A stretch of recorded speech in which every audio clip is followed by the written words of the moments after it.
developing 2 days ago. And from that point on, these terrible events kept on snowballing in a reign of terror that has not abated. The main advice news reporters have been able to get from official sources is to tell private citizens to stay inside their homes, behind locked doors.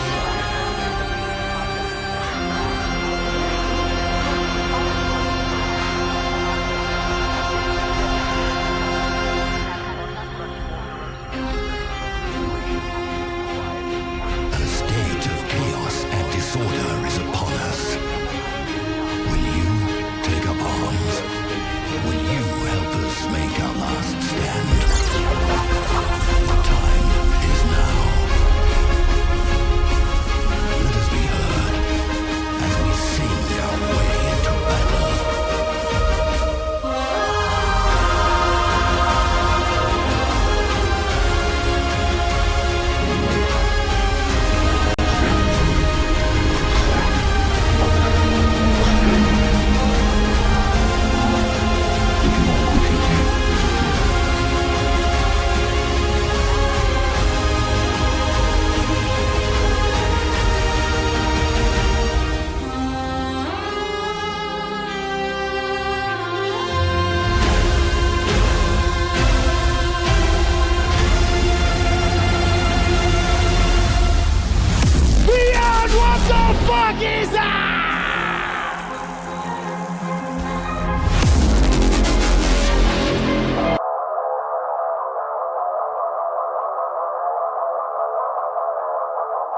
This burden comes with a price you can't afford to pay. The will of fire will burn. Get the fuck up!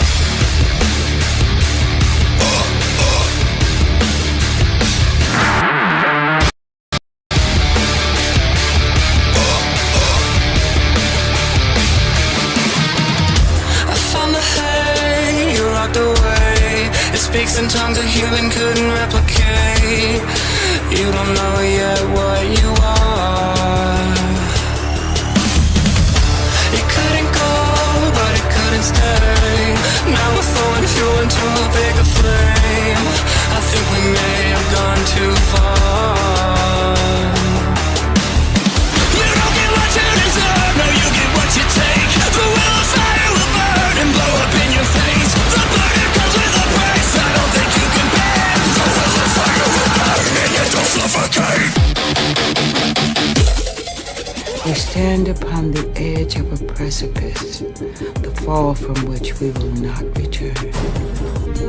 Reality is a mathematical model which gets solved over and over again by the observer. Surprise! The world we're living in is actually a virtual reality simulation. Burn and you don't suffocate.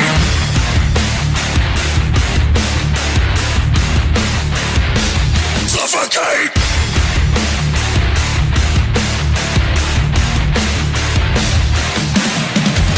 And as I spin out of control, every second takes me further down the rabbit hole. The devil now holds all the cards. He's listening and taking off, digging his claws into a soul you never sold. You were his right from the start. You don't get what you deserve, no, you get what you take. The will of fire will burn and blow up in your face. The burden comes with a price I don't think you can pay. The will of fire will burn and you don't suffocate. This is a must-go.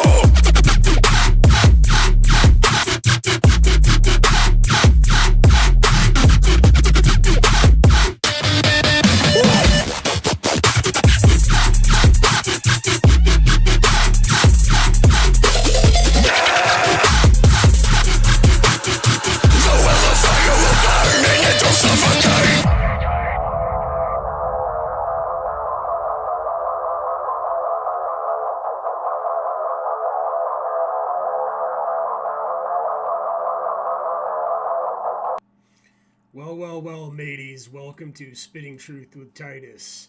Show number... question mark. And we are living on an ice planet, are we not? Welcome to the new ice age. Now, let's get into all of the many things I have to discuss for you guys today. Starting off with the secret space program and fallen angels. They have weapons of warfare you would not believe.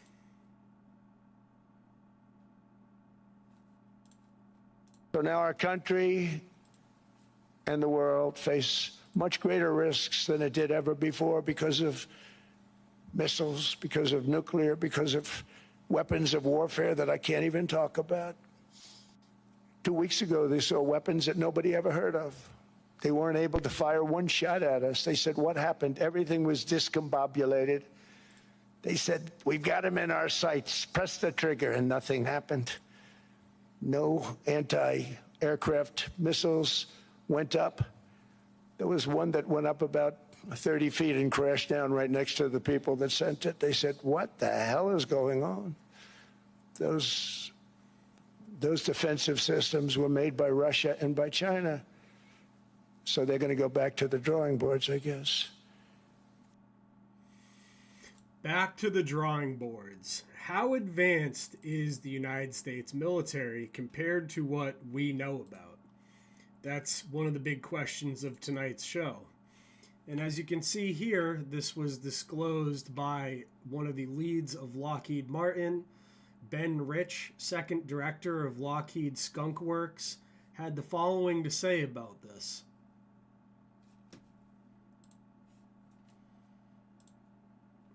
We now have the technology to take ET home. No, it won't take someone's lifetime to do it. There is an error in the equations. We know what it is. We now have the capability to travel the stars. Ben Rich, second director of Lockheed Skunk Works. And also in the same speech that he gave, he said the following. We already have the means to travel among the stars, but these technologies are locked up in black projects, and it would take an act of God to ever get them out to benefit humanity. Anything you can imagine, we already know how to do. And this was stated during a 1993 alumni speech at UCLA. Now, why was he saying that? What is this technology that we no longer know about? Well, considering that the space programs are the highest of all of the classified military projects, in my opinion, what they have is the ability to travel the stars. That's what they said. That's what, when someone tells you what they are and what they have, I tend to believe that. Why shouldn't we? So, with this recent thing where they're saying tomorrow, for the first time in over 50 years, a rocket that will carry astronauts around the moon will roll out of NASA's assembly building at the NASA Kennedy Space Center. And there you have it, the Artemis mission, which once again is named after one of these Greek gods because this is all Freemason stuff. And here we have strange but true plan for a polar outpost. And this comes out of Project Horizon. And you can see here, it's on the Army Historical Foundation website. A lunar outpost is of critical importance to the U.S. Army of the future. It was March 1959, and Lieutenant General Arthur G. Trudeau, the writer of those words, was tasking Major General John H. Hendricks, the Army's Chief of Ordnance, to develop a proposal for a manned lunar outpost that would protect potential United States interests on the moon. The story behind the secret study known as Project Horizon and the plan to put the Army on the moon by that day is very much forgotten. By 1966 was the plan. See here, Project Horizon was completed in 1959, and what it stated was they needed Saturn V Saturn 1 or 2 rockets, which ended up being Saturn V by the late 60s when this plan was to take place. And basically you have various films that show you that people knew about this.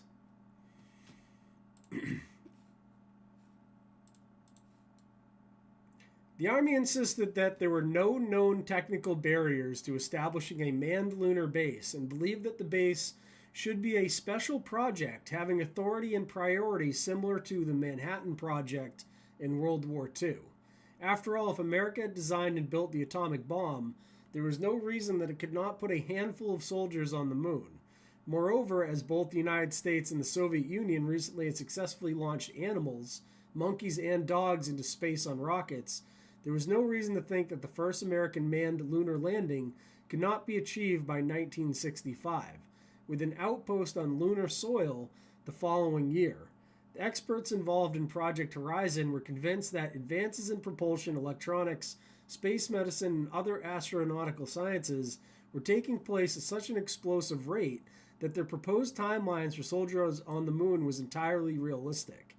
Project Horizon contemplated using 200-foot tall Saturn I and 300-foot tall Saturn II rockets, then underdeveloped by Wernher von Braun and his team of engineers and ready for launch by the end of 1964. They ended up using Saturn V rockets, and then they faked the moon landing footage, which is obviously fake, so they could hide the fact that they were doing a military operation in the late 60s. So what they gave everyone in the public was fake moon landing footage filmed in some Hollywood basement, as the Red Hot Chili Peppers stated. And what they actually did was they launched military assets up there and occupied the lunar surface. And now that we have amateurs with the ability to use a cell phone and telescope to be able to see what's going on up there, they're now saying we're going back so that they can explain away the activity that people are going to start filming as amateurs, as astronomers, that you can see from Earth's surface. So there's no longer a way to hide what they have up there. So now opening this up to civilian operations. It didn't take them very long to go from, oh, we don't have the technology to get back, to we're sending astronauts up there.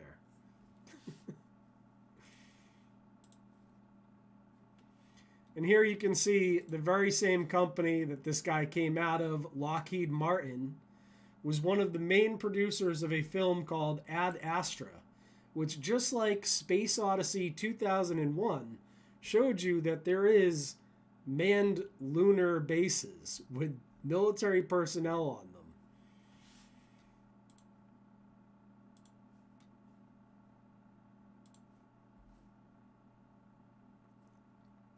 Here is Elon Musk once again confirming the same stuff that you see in Ad Astra, where he says the path to the stars is the moon and Mars. So in my estimation, because the moon is full of helium-3, which allows them to then traverse into the other star systems, because you need much less lift when you take off from the moon than you do Earth. Basically what you have is the ability to create a military base on the moon, which then serves as a launch pad to places like Mars, which then you can launch to further out into the solar system from, just like they showed you in the film Ad Astra, which was produced by Lockheed Martin. Why would Lockheed Martin be interested in producing a film like that if it wasn't a soft disclosure of what was going on up there, right? With starships, humans aren't just visiting space, it's a path to becoming a multi-planetary species. This is how humanity breaks the single planet limit. This is how civilizations survive, expand, and explore beyond Earth. Mars is just the start.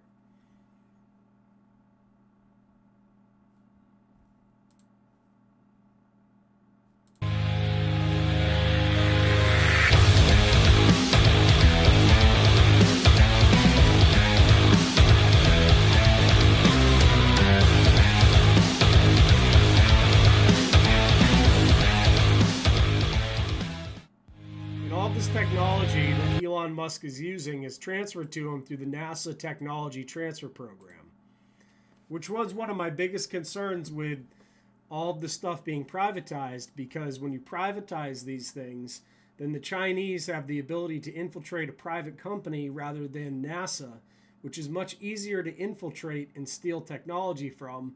And as you can go out and see, the Chinese have been stealing all types of technology from SpaceX.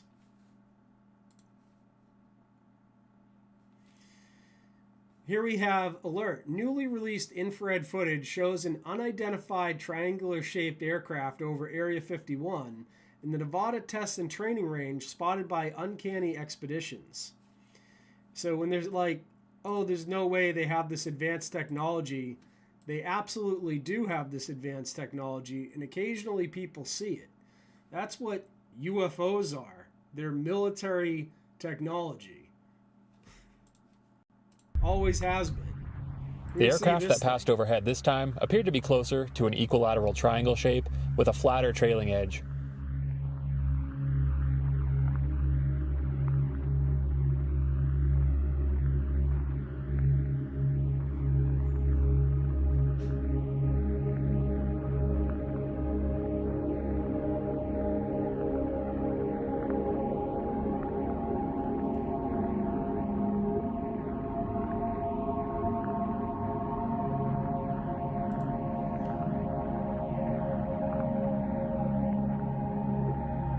Tom Clancy was writing books in the 90s about aircraft that would take off with such large fuel tanks that they couldn't fill them up on the ground.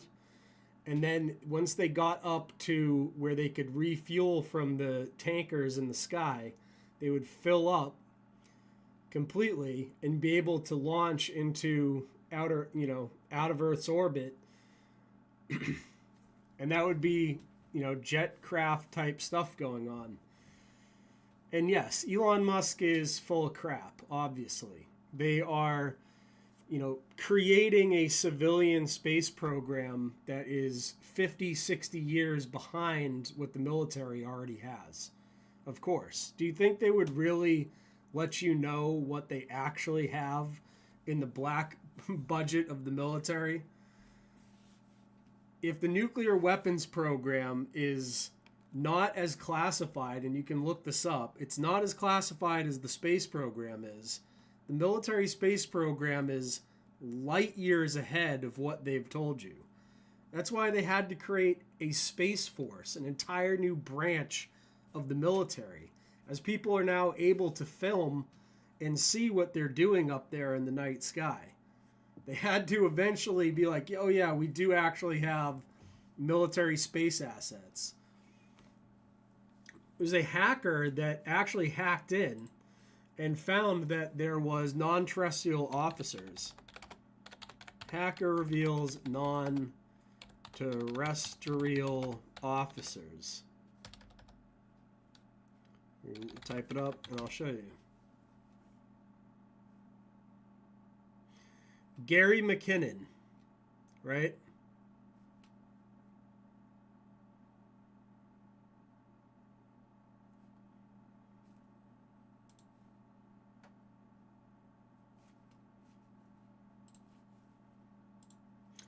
This guy here, Gary McKinnon, broke into NASA, and what he revealed was that they had non-terrestrial officers. It meant officers based off-planet. What he uncovered at NASA was not aliens. What he uncovered was the U.S. military had military personnel that were not on the planet. They were stationed off-planet, okay?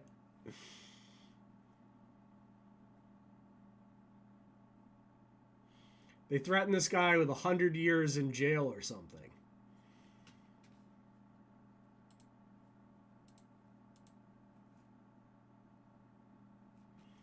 Here you can see they're trying to constantly gaslight you with, oh, it's non-human intelligence and all this kind of stuff. The only non-human intelligence on Earth is that of fallen angels and demons as accurately described by the Bible.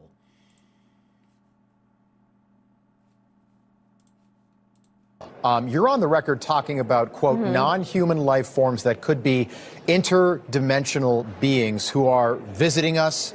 Can you just explain more to people at home what that might mean? Yeah, so that's definitely a mouthful, but that is directly based on information that we've received from witnesses also information that we have obtained and witnessed via our investigations.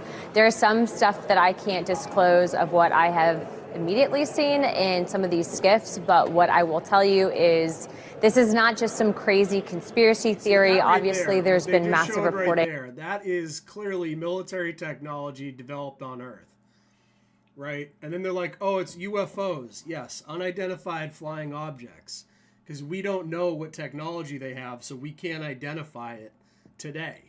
But 30, 40 years ago, people were seeing black triangles in the sky, and they thought those were alien spacecraft, yet they turned out to be the B-2 bomber, right? And now we know what those are because we know about the B-2 bomber program. Can you imagine how advanced things have gotten since then? You know? Not just in the United States, but around the world. And this is something that I think everyone kind of, has always had some curiosity about. We're just simply asking the questions now publicly. And then the other things that people can't really understand, the interdimensional stuff, that is likely what the Bible accurately predicted, long time ago, which is the fallen angels, the demons, things of that nature, right? And here's why they're now having to disclose this stuff. This guy, the white rabbit here says, "Ayo, hold up. NASA just caught something the other day. Wild, floating near the moon, shadow looking, mad sus, like it got its own zip code." But it's not filmed by NASA. This was actually filmed, if you go down in here. It was filmed by an amateur photographer using a telescope and a cell phone. That doesn't mean it's not an accurate video or that it's AI. This is a real video. It just wasn't filmed by NASA. And this is the type of stuff they're seeing up there on the lunar surface now. Let's check this out.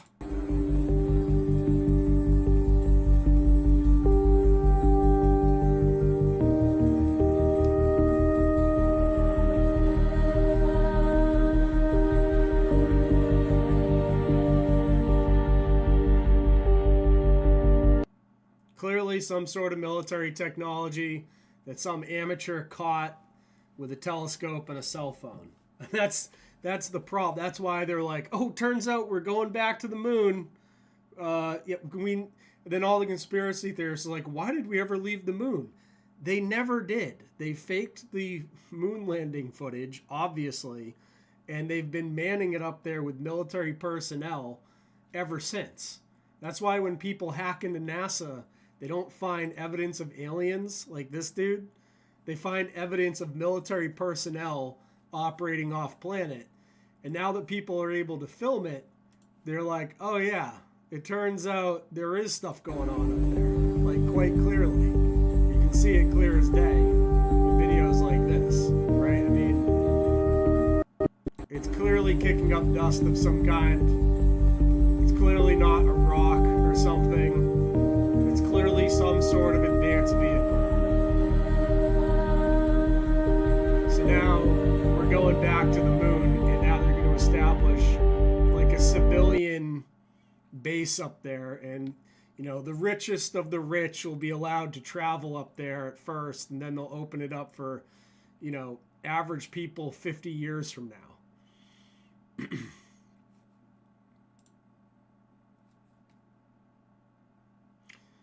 And now they're giving you stuff like this. No CGI, no movie magic, just the surface of Mars in high definition. It's absolutely wild that we have eyes there.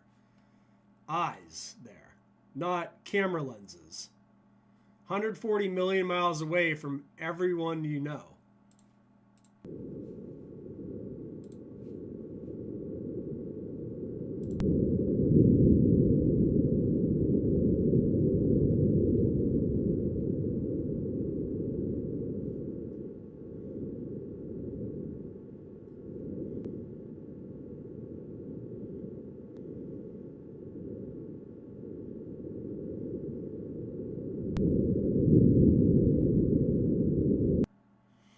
Telling me they can put drones and stuff up there and show the public that, and the military's like 50 years more advanced than what the public knows about, but they can't get a rocket up there with some troops?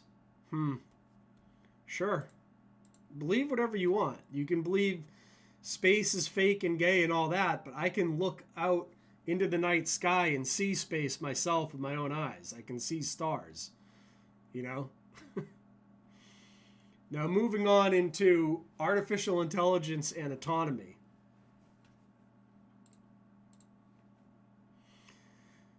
The U.S. military is turning AI into an unmanned war machine extremely rapidly. Very rapid transformation of the U.S. Navy is now taking place. No longer experimental. Navy to deploy drone boats this year. Okay? And this comes straight out of the highest levels of the military. Navy officials said he expects nearly half of all naval surface vessels to be unmanned by 2045. Surface Navy, after rounds of prototyping, the Navy is ready to deploy 2 of its medium-sized drone boats this year and even integrate one with a carrier strike group.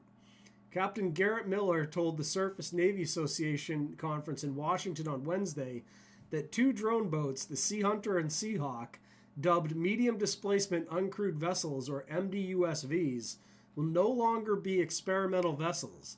They will actually be under fleet control, assigned to surface forces to be able to actually go out and do great things.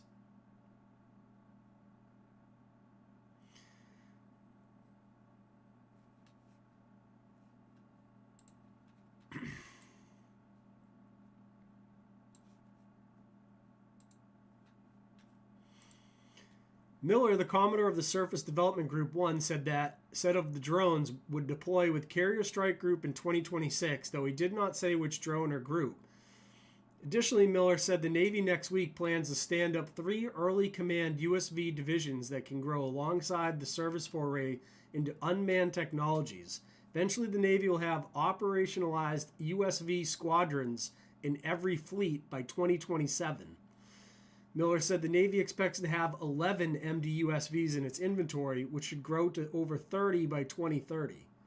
So this is what is going on. The future of warfare is unmanned.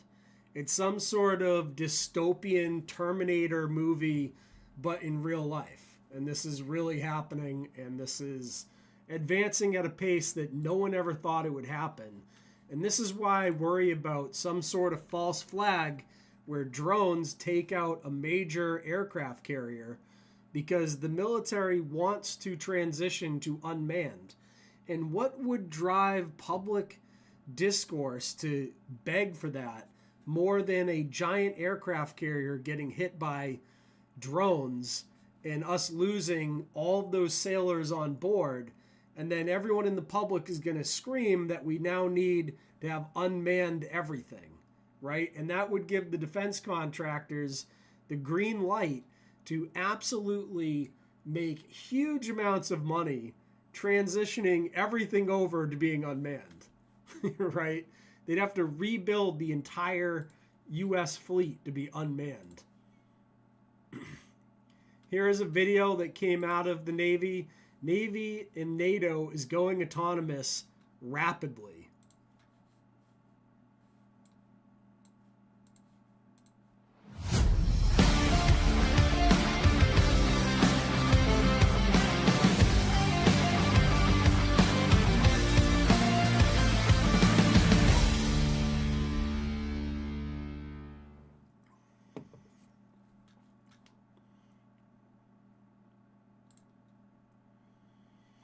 They're putting out this kind of stuff about their directed energy weapon systems they have. Once again, I was 100% accurate about this at a time when people were saying, oh, I was a kook for saying that the government has directed energy weapon systems way back when, in like 2012.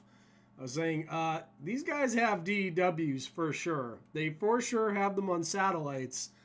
And now they're just outright putting this kind of stuff out there. Precision at the speed of light. The Scaled Direct Energy SCAD CTA is driving the Department of War's push to scale directed energy across the fighting force. Some of my first ever YouTube videos were about DEW weapons. Okay? Ukraine FPV versus ammo truck. Ukrainian FPV drone attacking a Russian MTLB, which is carrying a lot of ammo. Big explosion. The drone war Ukraine is never coming to an end.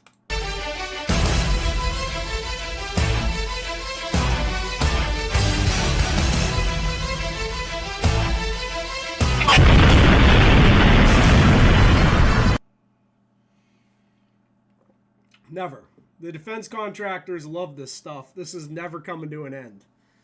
They don't even need soldiers anymore. You can have unmanned ammo carriers getting blown up by FPV drones. You know? Here we have the Israeli demonstrated Spear, a ground robot coordinating with Viper 300 loitering munitions, 5-kilometer range, 20-minute endurance, autonomous target engagement. You can see here, the significant part about this is that one operator can make this thing work, right? What's operationally significant is the integration. One operator managing a ground vehicle that autonomously deploys multiple suicide drones based on target priority algorithms. So you just press one button and this thing wipes out multiple people based on some programming.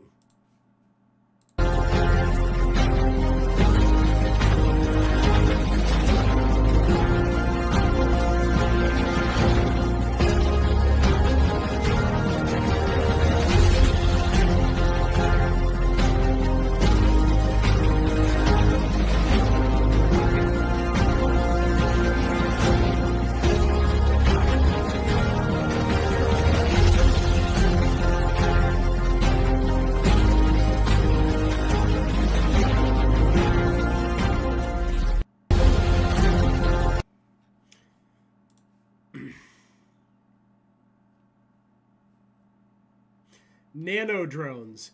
Indoor reconnaissance scenarios, the real advantage of smart Hornet-type nano drones is not about speed or endurance. It's about accessing information blind zones with minimal exposure. So you can see here they have these little nano drones. And here's all the reasons they like this. I mean, it's exceptional stealth, high operational safety, superior indoor maneuverability, intelligence value over image resolution. In modern military and law enforcement operations, indoor reconnaissance is fundamentally about trading minimal exposure for maximum situational awareness. From that perspective, Black Hornet class drones are not just smaller UAVs, they are tactical level sensor extensions for the operator. So here we go. Let's take a look at this thing.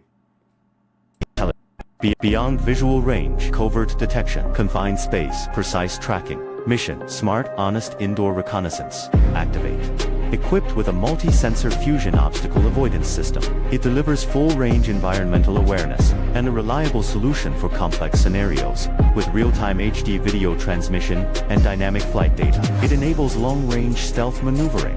The reconnaissance journey begins, stable and agile, with a top speed of 7 meters per second. It glides through wooded terrain, blending seamlessly into the environment. Powered by an AI intelligence module, it automatically identifies and locks onto targets. Vehicle confirmed, continuing detection.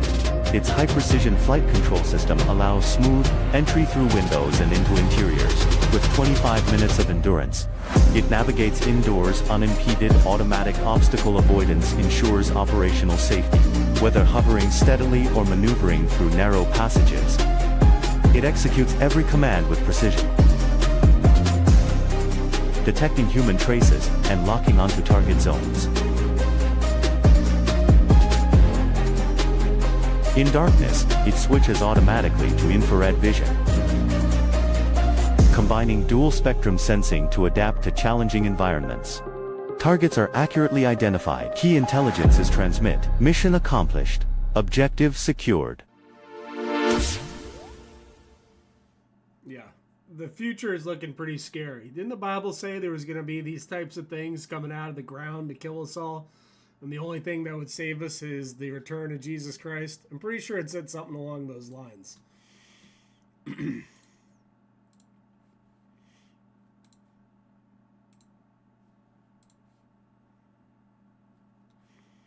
Drone upgrades. I mean, this stuff is getting to be absolutely insane. Breakthrough GPS limitations. AI intelligent tracking module precisely lock onto humans, vehicles, ships, and UAVs. Powered by AI recognition and image sensing technology, it delivers precise locking of stationary and moving targets, including humans, without relying on GPS signals. Isn't that nice?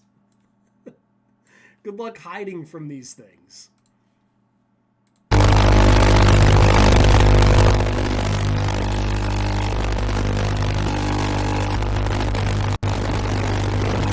And I do apologize for the noise, but that's the sound the stupid drone makes, so.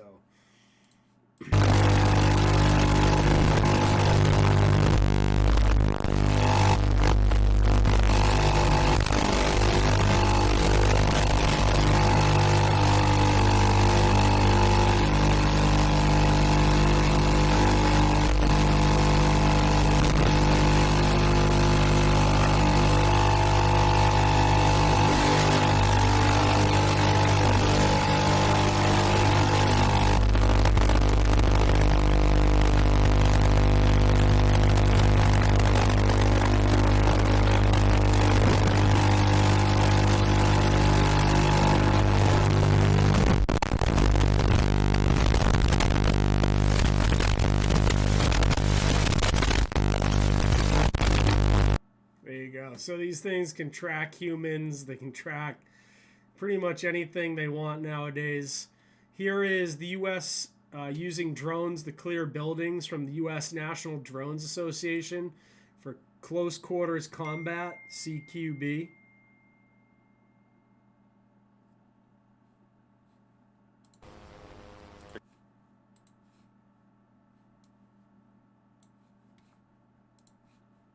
We're going to hit a small structure, and the only thing that they're racing at this time is the clock. They need to be proficient, and they need to use unmanned systems as best as possible, going through the thresholds, identifying unknown areas and danger areas, and then dealing with threats or identifying threats, all before a human enters that building. Again, we're trying to mitigate loss of life, and we're trying to put an unmanned system where a barrel would go first. There could be a human hiding behind a filing cabinet, in a corner, at a desk, whatever the case may be. We came up with a shape and color system. Hey, one dummy on the right side, dead space behind the filing cabinet. And then what we did is we placed those in places where you would normally see threats. Maybe that's a tripwire by a door, maybe that's a deep recessed corner. So guys would have to go in, and they couldn't just do a power loop and yell clear. So dudes would have to actually look at those danger areas, right, and get that muscle memory and not build bad habits or training scars. We built a 4x4 PVC frame, and we ratchet strapped that sucker to the top of a Humvee, and we put some golf net around it, zip tied it, and that's good enough to stop a drone, believe it or not, doing about 70, 80 miles an hour, and a Humvee going about 15 to 20 on unimproved roads. We didn't slow them down on purpose, the roads did. Push past us to that entrance on the right-hand side, further past you, right? They did a split element. One went off, one went up to the roof, and immediately started setting up all their kinetic drones and setting up their ISR. So that was their recipe for success, and it worked out.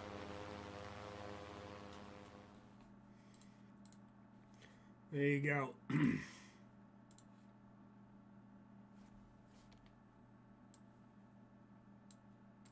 This one didn't.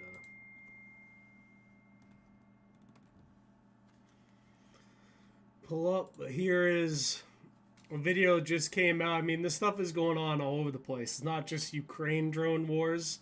This is a video of Kurdish forces against Syrian defense forces using FPV drones. This is a compilation of drone strikes against Syrian army vehicles.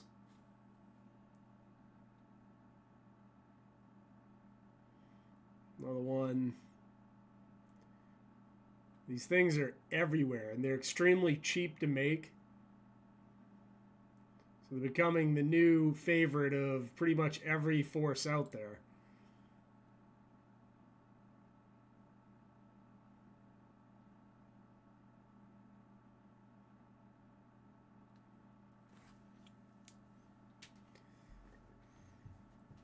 Which is why, you know, you're going to see more and more of this stuff as the years go on. Every war is now going to be a drone war. Most of the casualties in Ukraine have been caused by these things. You see the guy running out of the truck.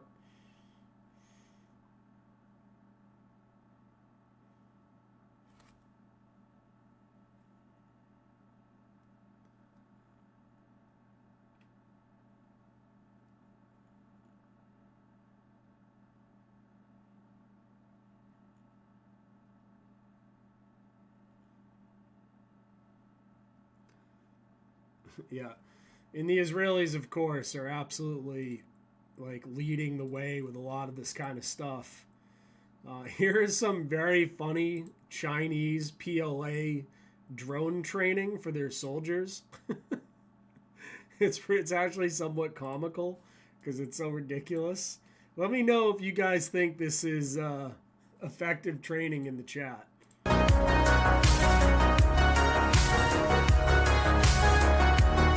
Hold on, I gotta go back. It's two videos. Of course, they fucking filmed it in the wrong goddamn aspect ratio.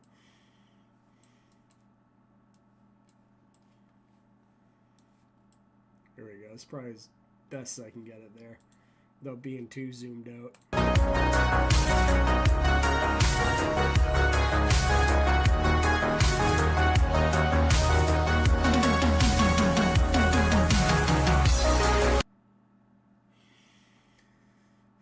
So the Chinese have been up to no good as always. The Chinese are secretly using fishing ships as military vessels to create floating barriers. According to the New York Times, in one episode, around 1,400 Chinese vessels halted normal fishing operations and assembled into a dense formation stretching more than 200 miles. You can see the video here of what's going on. This is the vessels. Here's them forming. So they just stop fishing and start forming these, right? It means these should be reclassified as military targets, not civilian fishing ships. More than 2,000 ships stayed in the area on Christmas Day. Right? 290 miles in a defensive formation. Not fishing, obviously.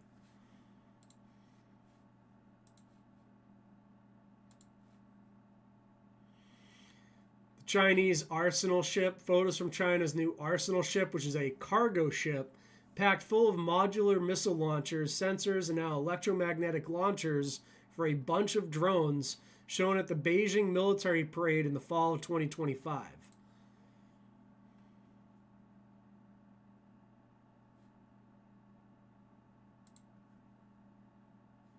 You can see here, it looks like a cargo ship, but when you zoom in, it's got all types of drones on board.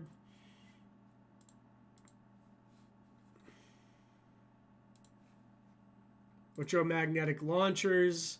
They're disguised like trucks. It's got anti-aircraft systems on board.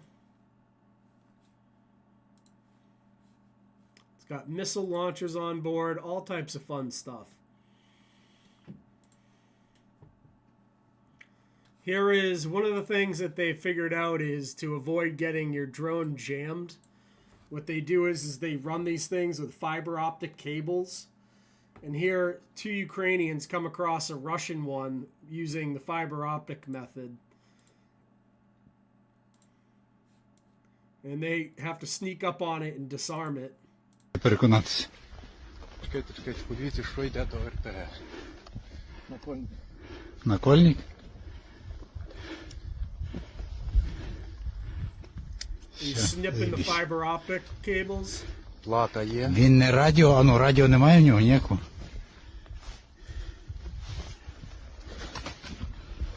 Ні, немає. Look at that thing. Put together with duct tape. Ззаді морду його розкриває, цього накольника. Still quite effective. Duct taped or not, those things are killing a ton of Ukrainians. Акумулятор треба зняти. They have these little fiber optic cables, so you can't jam them. Знімай ізоленту і витягуй кадешку, і на всьому всі діла. Ну от і все. Заїбись. Стояв прямо на дорозі, блядь.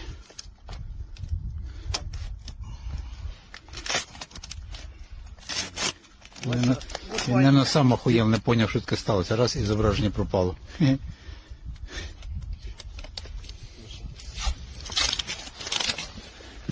Такі діла.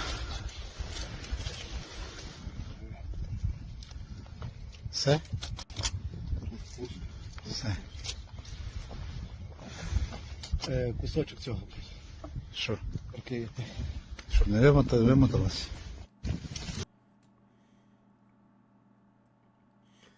People are developing what's known as CUAS, which is counter unmanned aerial systems weapons, such as this one here, which is a giant machine gun in the back of a truck or minivan, whatever.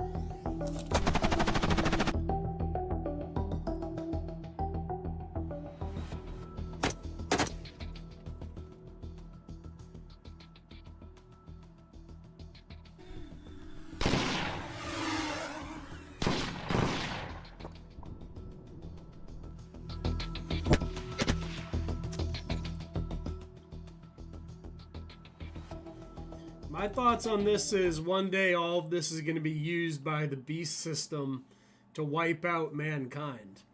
That AI will be infested by these demonic entities and will eventually turn all of this stuff against us. That's my thoughts. When they build this, beast system probably centralized in Israel on AI computers programmed by people that read the Talmud, the stuff's all going to be turned on us. That's what I think's eventually going to happen. Here we have China. Driverless delivery vans have become a total meme. They plow through crumbling roads, fresh concrete, motorcycles, anything. Nothing stops them. 别墅里面唱 K， 水池里面饮龙鱼。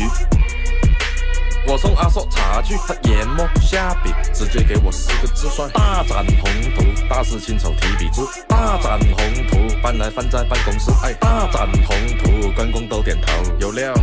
鸿运不能总是当头，因为当老。他说要玩就要玩得大，玩得大点。贼船越大，老甩坐得下，养下宠物。得罪小人没关系，得罪君主看不起。世上君子不贪杯，得得罪了道。对，黑灰蓝白道义有道。 Now, if that run over a bicyclist, I don't think anyone would be complaining. There's basically no hiding from AI. No cameras, no sensor, just Wi-Fi reading human movement. Researchers at Carnegie Mellon University have developed a system that uses standard Wi-Fi routers to detect human movement through walls without any cameras. By applying AI and dense post model, the system turns Wi-Fi into something you can't hide from, basically. You can see it.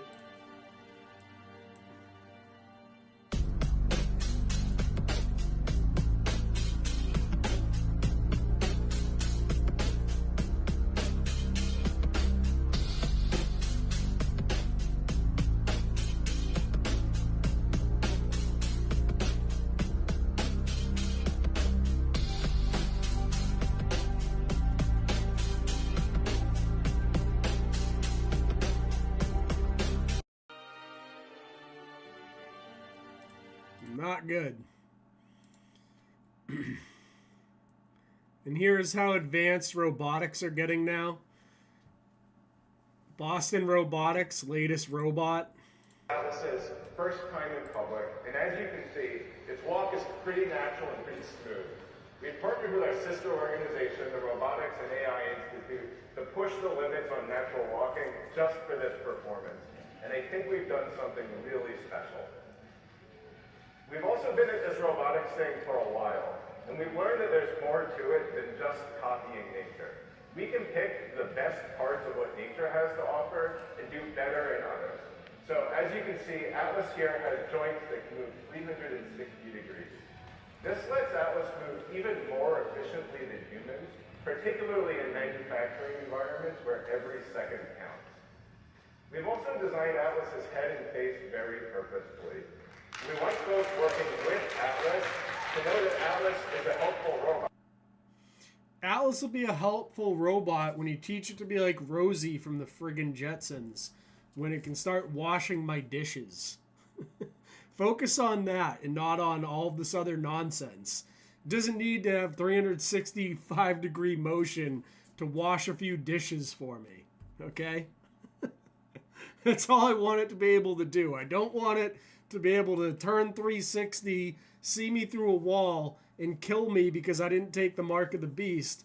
I want it to just wash some dishes, maybe do some laundry. Okay? Now, these, let's see, did I do this stuff first and then we get into... Yeah, the next ice age is next. Okay, so with all this going on, they, creating this AI horrendous nightmare on Earth with all these robots and drones and things like that, they're passing anti-Semitism laws. So AI is pretty much retarded. I do have to agree with Ben Affleck here and Owen Benjamin, where he says, Ben Affleck's a smart dude. He nails AI. It's a mediocrity machine that is kind of cool in some situations, but it's mostly just a massive debt scheme pushed by sociopaths.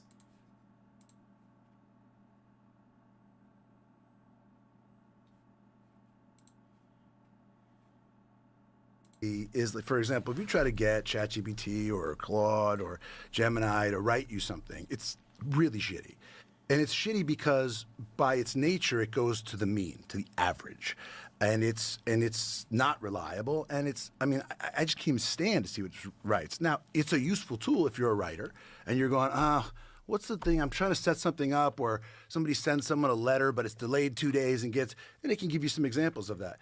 I actually don't think it's very likely that it's going to be able to write anything meaningful, and in particular, that it's going to be making movies like from whole cloth, like Tilly Norwood. Like, that's bullshit. I don't think that's going to happen. I think it's not. I think it turns out the technology is not progressing in exactly the same way they sort of presented it. And really, what it is going to be a tool, just like sort of visual effects. And yeah, it needs to have language around it. You need to protect your name and likeness. You can do that. You can watermark it. Those laws already exist. I can't sell your fucking picture for money. I can't. You can sue me, period. It kind of feels to me like the thing we were talking about earlier, where there's a lot more fear because we have this existential dread. It's going to wipe everything out. Right. But that actually runs counter, in my view, to what history seems to show, which is adoption is slow, it's incremental. I think a lot of that rhetoric comes from people who are trying to justify valuations around companies where they go, we're going to change everything. In 2 years, there's going to be no more work. Right. Well, the reason they're saying that is because they need to ascribe a valuation for investment that can warrant the CapEx spend they're going to make on these data centers, with the argument that, like, as soon as we do the next model, it's going to scale up, it can be 3 times as good. Except that actually ChatGPT-5 about 25% better than ChatGPT-4 and costs about 4 times as much in the way of electricity and data. So when they say that's like plateauing, the early AI, the line went up very steeply, and it's now sort of leveling off. I think it's because, and yes, it'll get better, but it's going to be really expensive to get better. And a lot of people were like, fuck this, we want ChatGPT-4, because it turned out like the vast majority of people who use AI are using it to, like, as like companion bots to chat with at night and stuff. There's no work, there's no productivity, there's no value to it. I would argue there's also not a lot of social value to getting people to like focus on an AI friend who's, you know, telling you that you're great and listening to everything you say and being sycophantic. But that's sort of a side issue. I think for this particular purpose, like the way I see the technology and what it's good at and what it's not, it's going to be good at filling in all the places that are expensive and burdensome and they make it harder to do it. And it's always going to rely fundamentally on the human artistic aspects of it. Yeah, I mean, it does make like some decent thumbnails for YouTube, but that's about it. Anti-Semitism laws, chilling back and forth with AI that is defending the monitoring of Americans for criticizing a foreign nation. So I talked about this in my little walk-in rant the other day. However, here is the actual conversation that took place. So Elon Musk here says, it's easy to tell who the bad guys are. If you want to know who the bad guys are, it's a side who wants you arrested for memes and jokes. Okay? Well, how is this not a violation of the First Amendment? And you can see here this ridiculous law they passed in Florida, which is absolutely violating the First Amendment. Okay? Is the intent of the legislature to adopt the working definition developed by the International Holocaust Remembrance Alliance, whatever the hell that is, of the term anti-Semitism to assist in the monitoring and reporting of anti-Semitic hate crimes, and it's not just for reporting of anti-Semitic hate crimes, it's also for discrimination, and to make residents aware of and to combat such incidents in the state. So what Grok tries to tell you when you bring this up is that, oh, it's only for the reporting of anti-Semitic hate crimes. Like, you have to actually commit a hate crime, and then this is used as like a way to, you know, further implement those laws. But it's not for just that. It's also for discrimination and to make residents aware of and to combat such incidents in the state, which means it's not just for, it's not like it's an and, it's for both. The term anti-Semitism means a certain perception of Jewish individuals which may be expressed as hatred towards such individuals. Hello, hate speech is legally protected speech in the United States. The Supreme Court has already ruled on that. You can be a hateful bigot all you want in the United States of America because we have the First Amendment, right? What are some of these things? Contemporary examples of anti-Semitism include, but are not limited to, all of the following. You're not allowed to do any of the following without being monitored and harassed by the state of Florida. Calling for, aiding, or justifying the killing or harming of Jewish individuals. Obviously, that should not be allowed, right? Fine, okay.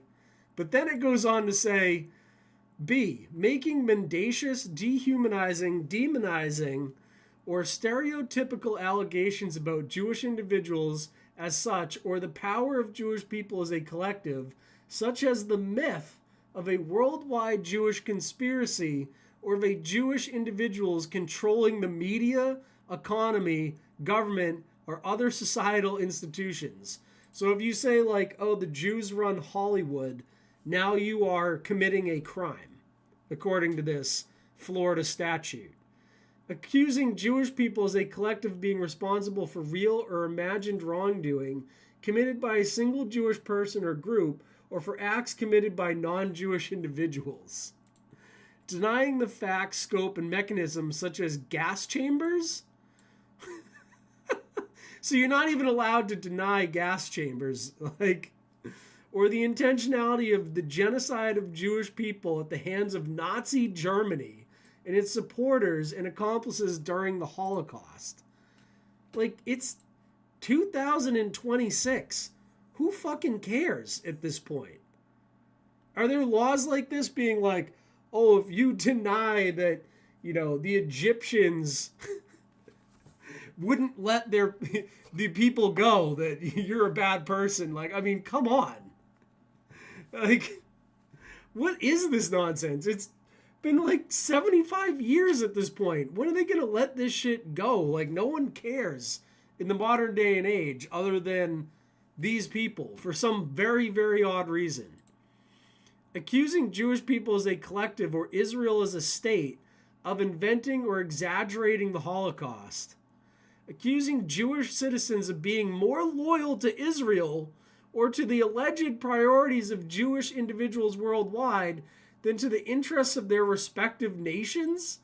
You're not allowed to say that these people are more aligned with Israeli policies than American policies.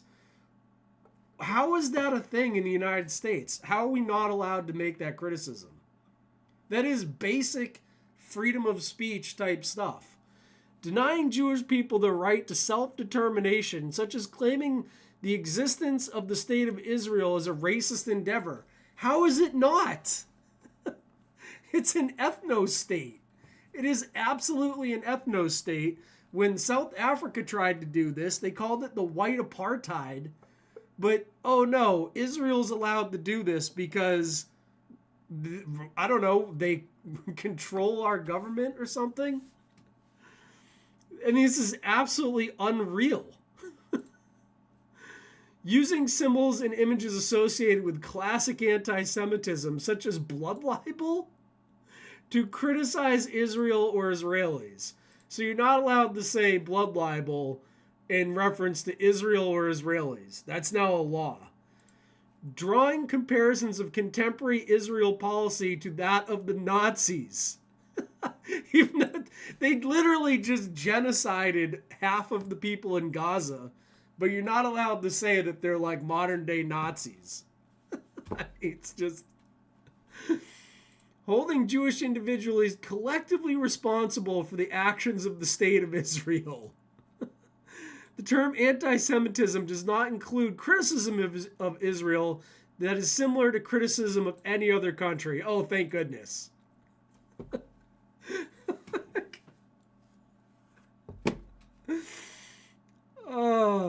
This section may not be construed to diminish or infringe upon any right protected under the First Amendment.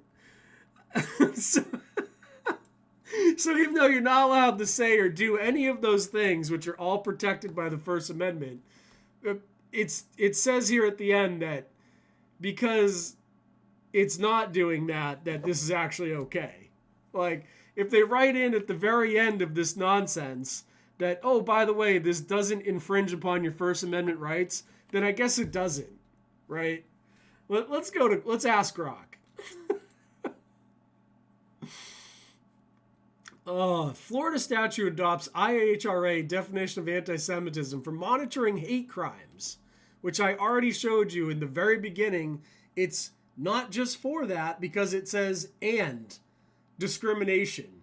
So it's not just for hate crimes, but AI is so stupid it can't pick up on this stuff. With explicit language stating it doesn't infringe on First Amendment rights. Yeah, it does say that at the end of this ridiculous law, but that's after it completely violates the First Amendment rights that we have in this country.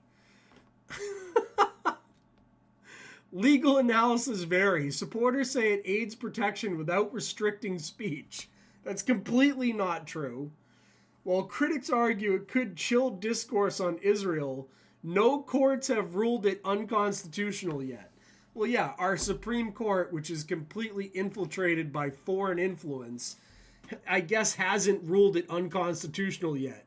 So therefore, it's not unconstitutional because it says it isn't. It's just insane. Oh, man.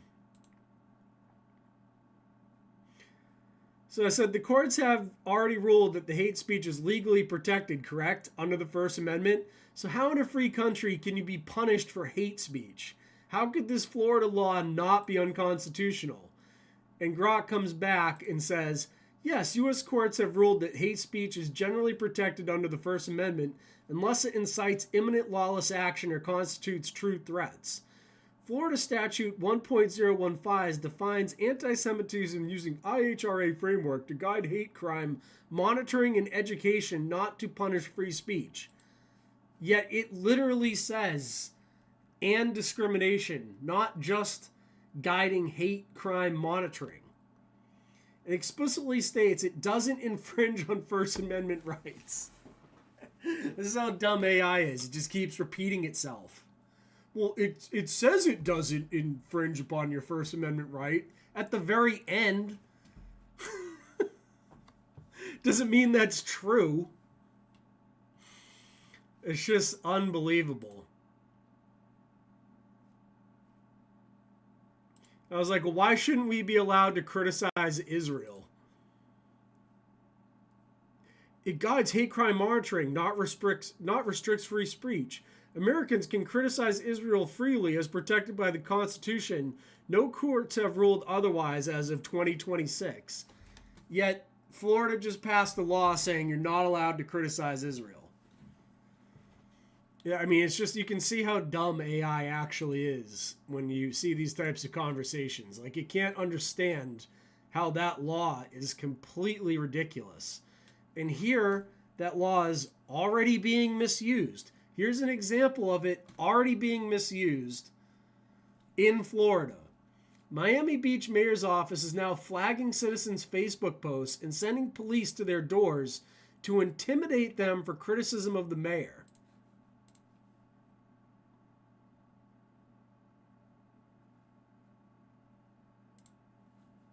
Sure it's you, we're not sure. Okay. Is that your account? I refuse to answer questions without my lawyer present, so I really don't know how to answer that question either well, way. like I said, you're not going to jail. This is freedom of speech. This is America, right? And Veteran. And I agree with you 100%. Okay. We're just trying to see if it's you, because if we're not talking to the right person, we want to go see who the right person Okay, is. how can I help you? So pretty much it's just a statement that was made as far as, verbatim, it says the guy who consistently calls for the death of all Palestinians tried to shut down a theater for showing a movie that hurt his feelings and refuses to stand up for the LGBTQ community in any way. Even leaves the room when they vote and on related matters. Wants you to know that you are all welcome. Clown face, clown face, clown face. 3 days ago. So you don't know if it was you? I'm not going to answer whether that's me or not. Okay. The concerning part, and not concerning for the person who's posting it, what we're just trying to prevent is somebody else getting agitated or agreeing with the statement. We're not saying it's true or not. Understood. That guy who consistently calls for the death of all Palestinians, that can probably incite somebody to do something radical. That's all we're here to talk about. And we wanted to get your side. If it was you that posted that, I would think to refrain from posting things like that, because that can get something I appreciate your concern. I appreciate you coming out here. Okay, that's it? That is it. Okay. I'm going to maintain my amendment rights to not answer the question about whether or not that's right. I hope that's understandable. All right, we appreciate it. Thank you as well. Day, okay? You as well. Thank you. Take care. So you're not allowed to criticize this guy who's calling for the death of Palestinians because you're in Florida. Congratulations. You guys have completely undermined the First Amendment. It's now looking like scenes from England where the cops show up at people's doors because they said something naughty. Something naughty that's completely protected by the First Amendment. That lady wasn't saying anything to incite violence. She was criticizing the mayor for being super pro-Israel and anti-Palestinian. That's it. And that drags the cops to your door. They don't have more important things to do in Florida. I can give the cops plenty more to do in Florida. How about the fact that you guys did jack shit about Epstein for how long, but you have time to go investigate this kind of stuff? How many of Epstein clients do you guys think are still in Florida today? You guys haven't arrested a single one of them. These people raped kids. But oh no, someone said a naughty thing on Facebook, so you got to go investigate that. How pathetic could you possibly be?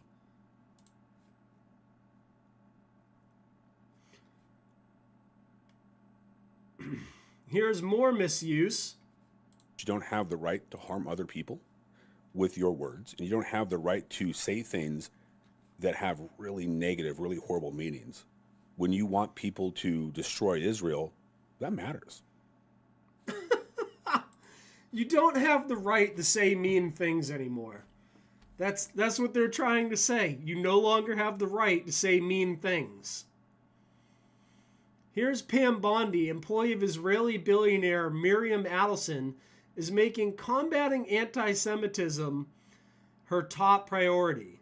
Here's Miriam Adelson.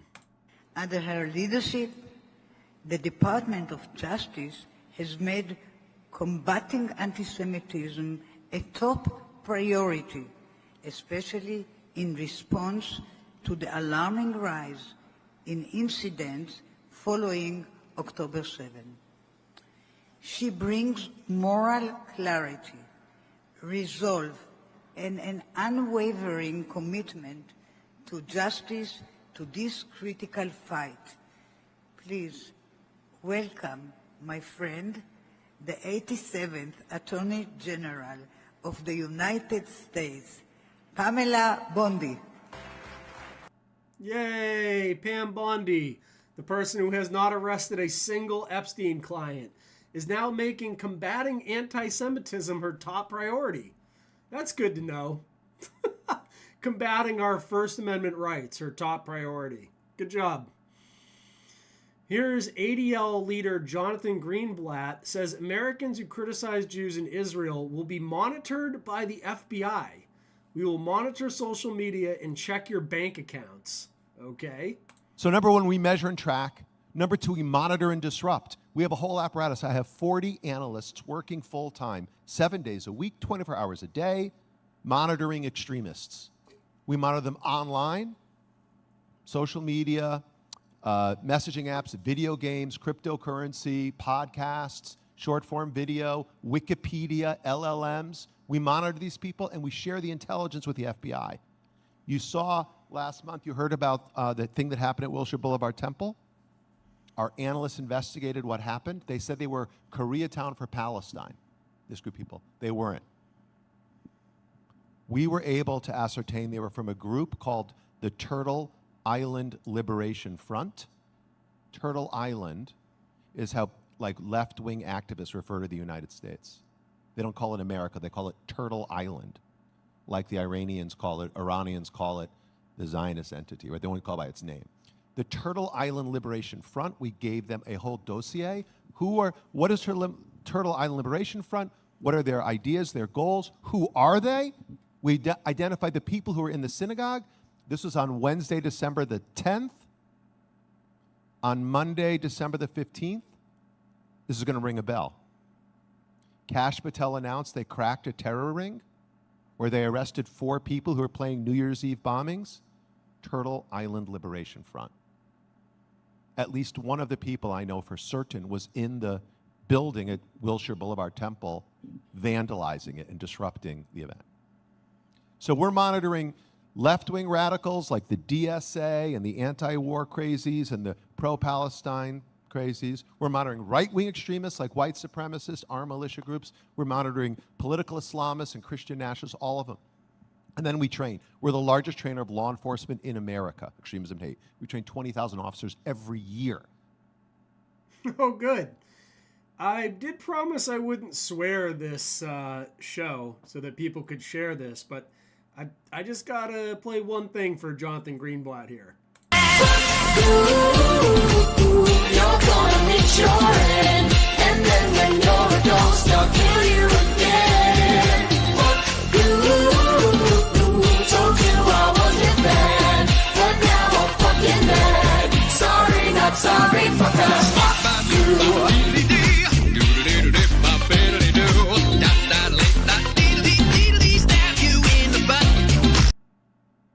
Okay, so I didn't swear.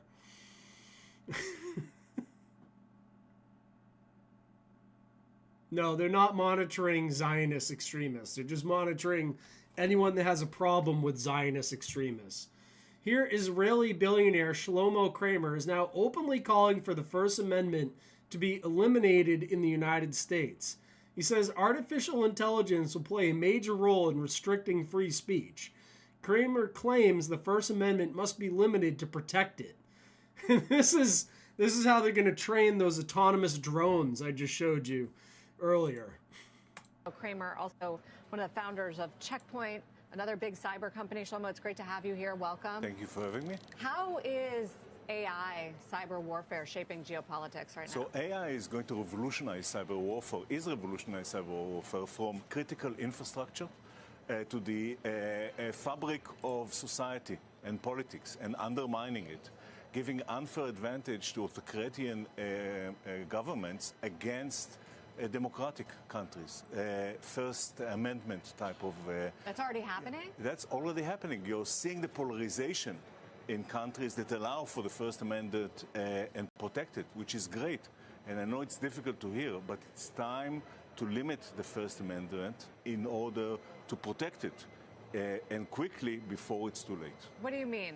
I mean that we need to control the platforms, all the social platforms. We need to stack rank the authenticity of every person that expresses themselves online, and take control over what they are saying based on that ranking. The government. The government should control the social media. Should do that. And we need to educate people against lies, and government need to develop cyber defense programs that are as sophisticated as the cyber attack. Today it's a 1 to 100 ratio.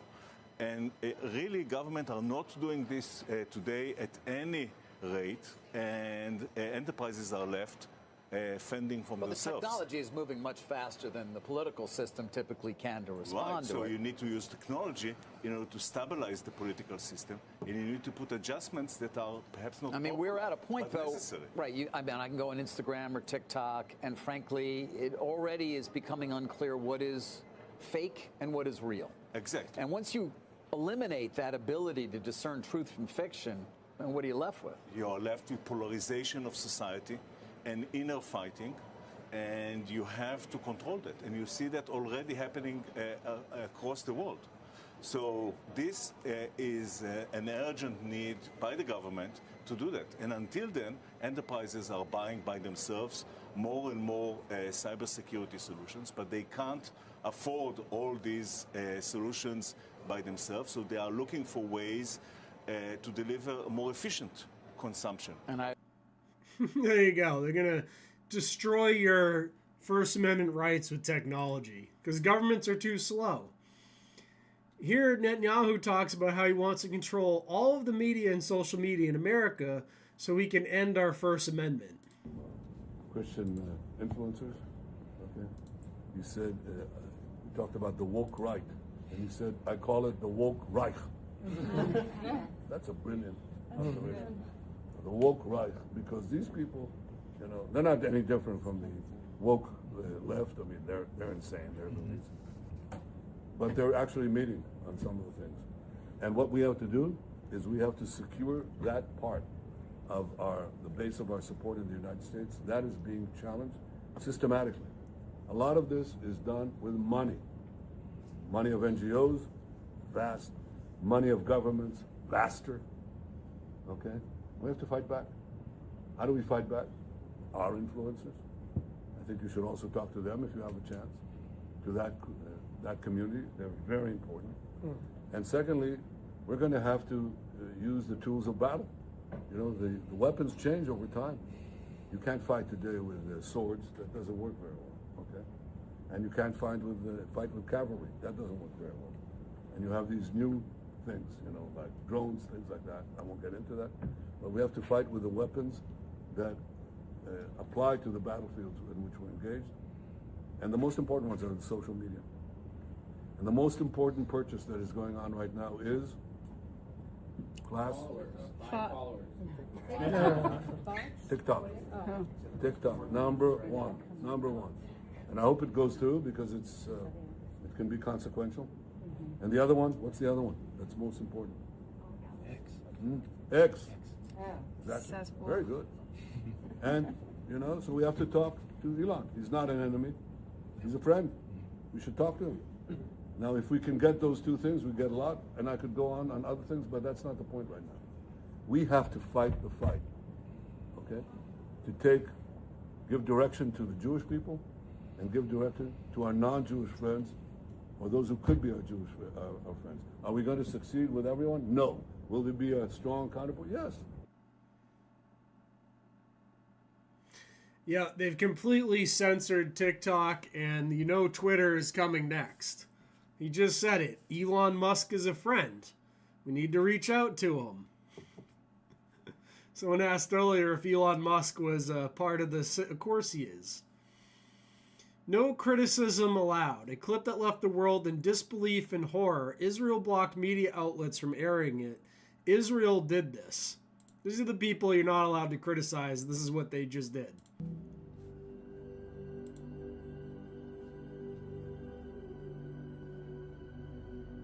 No criticism allowed.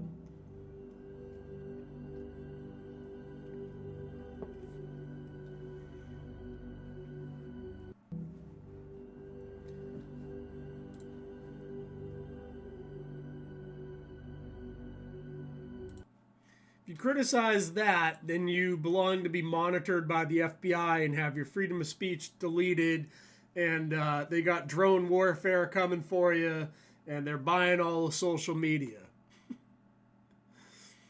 And here's another port connected to, this came from Denver Attaway, a guy who watches the show a lot on Rumble. Captain, another port other than Haifa and other infrastructure illustrating Israeli and Chinese strategic relationship found here. Belt and Road Initiative 2026 Israel. Right? And all of this Belt and Road stuff is extremely anti-American. As you can see here, it's a very long article about all this stuff. One of the major BRI projects undertaken in recent years is the construction of Israel's new main harbor known as the Hadaram Port Project. The new harbor has become the main maritime gate to Israel, serving as the primary port for import and export of cargo and goods. The project, which commenced in 2014, includes quay construction, extension of the existing breakwaters, and a new 1,500-meter secondary breakwaters, and reclamation as the dredging works. You know, so the Chinese and the Israelis are doing all types of deals that undermine the United States, but we're not allowed to criticize this, okay? You're not allowed to criticize the Belt and Road Initiative and how Israel is selling out America. Our greatest ally, Israel, is selling out America and aligning itself with China and Russia. And you wonder how do the Russians keep hacking all of our stuff when all of our stuff, like our cloud data centers, Microsoft operating systems, all of that is now been transferred over to Israel. And Israel is doing these massive billion upon billion dollar deals with Russia and China on the Belt and Road project. I think we all know what's going on here, right? China gets a huge amount of military equipment from Israel. This tiny little country, Israel, is giving the Chinese more military equipment than almost any other country on earth. And they're having the Chinese build these ports for them and all of this kind of stuff. It's insane that no one in our government is seeing what's going on and criticizing this. We're on the verge of a war with China over Taiwan, and yet Israel is doing Belt and Road Initiative deals with them in plain sight, not even hiding it.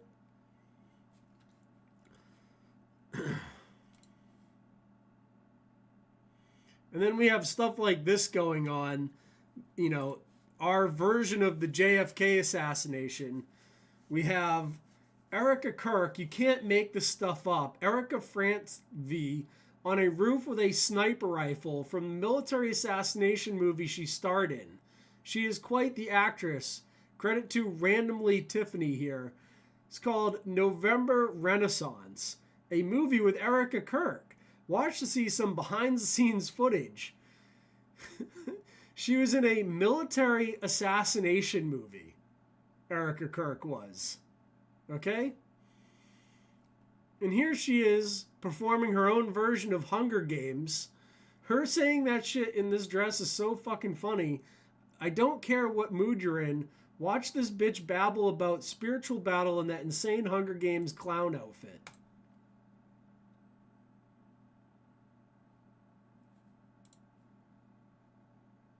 Say welcome to the spiritual war. If you're not aware of it, put on the armor, stand your post, you're a woman of the word, and when you feel isolated or unseen, go back to that blueprint. Ruth, Deborah, Hannah, Esther, Mother Mary, any of them. Go back to the blueprint. Fix your eyes on Christ, because this is not for the faint of hearts, this spiritual battle. And yes, these women that I talked about, they were in different times. They were in different cultures. They were, you can't really relate always to their context. But what you can relate to is that they said yes when they didn't see the full picture. They had no idea how history was going to write out their yes when they said yes to God, but heaven did. Heaven knew exactly what was going to happen. So I want you to take heart. So I'm here to say welcome to the spiritual war.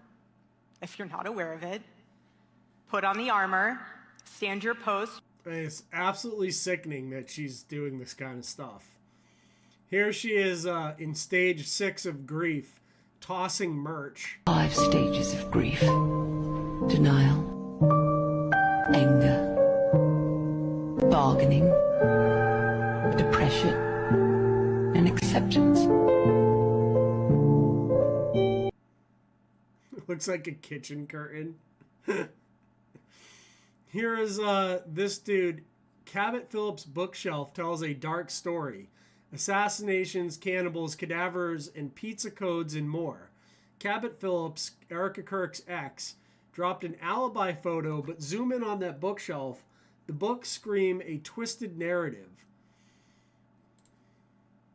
I ain't gonna believe what I just discovered, dude. Pizza thing on Kabot, and that's not what I'm talking about, but listen. So we know the bookshelf, right? The bookshelf, did y'all see the books? The Secret History of Israel's Targeted Assassinations. Rise and K first. Are you freaking kidding me? Not to mention Mr. Kabot put, pizza talk is the new pillow talk. You tweeted this in 2018, dude, and you know what pizza means. Let's go through some of the books you have on your shelf. Yeah, because if you remember, the pie fence thing all came out in like late 2015, 2016.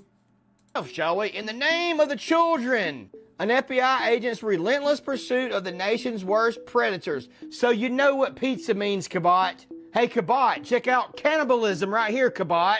I mean, what? A perfectly natural history. Okay, Kabot. Hey, Kabot, how about this one right here? It's called Stiff. It's also on your bookshelf. The Curious Lives of Human Cadavers. Are you kidding me, Kabot? It's time we have a little talk, Kabot.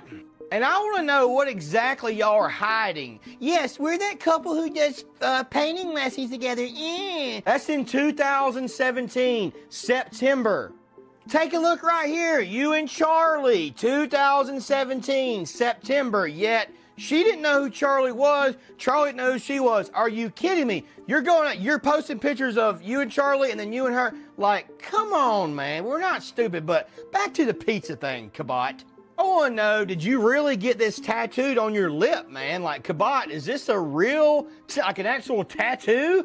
Because why would you do that, man, when you clearly know what's going on, bro? You doing it for attention, for clout? It's pretty sick if you are, dude. Then you got your little How to Fight Like Charlie with Cabot Phillips. Oh yeah, November 20th. I guess I already missed that one, didn't I? It's just a fact of all this, man. Everybody's tired of all the BS, all the lies, all the hidden secrets, all this, all that. But the pizza thing, man, like, it blows my mind how so many people see it and they're like, oh, well, it's no big deal. Yeah, it is a big deal, for sure. This right here is the main thing that we want to protect, the children. And you post stuff like this right here, dude. Are you kidding me? Charlie was very, very, very aware of the pizza thing, too. Also reveals how these you know what, use pizza as code word for CP, okay? So Charlie knew, meaning you know, Kabat. It just kills me the fact that Charlie knew all about this and you just think it's okay just to get pizza on your lip when you know, bro. Like, come on. You're not my bro either, by the way, dude. Kabat. This right here, look at all these. This is what Charlie posted. Look, pizza link. This was all over like Meta and stuff. I mean, just, you know, it's just sickening to me, man. It's so sickening how this stuff continues on. Yeah, it's absolutely sickening to me as well. Everyone was well aware of this stuff. Charlie Kirk, I didn't know he was exposing this kind of stuff because I didn't watch Charlie Kirk, but I'm not surprised, right? Alibi anomalies in Charlie Kirk investigation. Citibank raises serious red flags.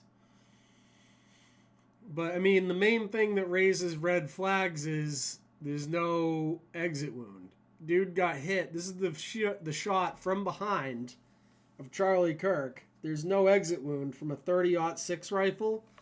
Yeah, right. I mean, it doesn't make any sense at all. Right? So they're denying our ability to criticize Israel, but Israel is literally, I guess not literally, but it would seem like they are involved. All of the evidence points to they were involved in the assassination of Charlie Kirk, and everything that's happened since then just leads more to that, the credence of that being what happened, right? That this was another JFK type of assassination, and they're getting away with it while removing our free speech.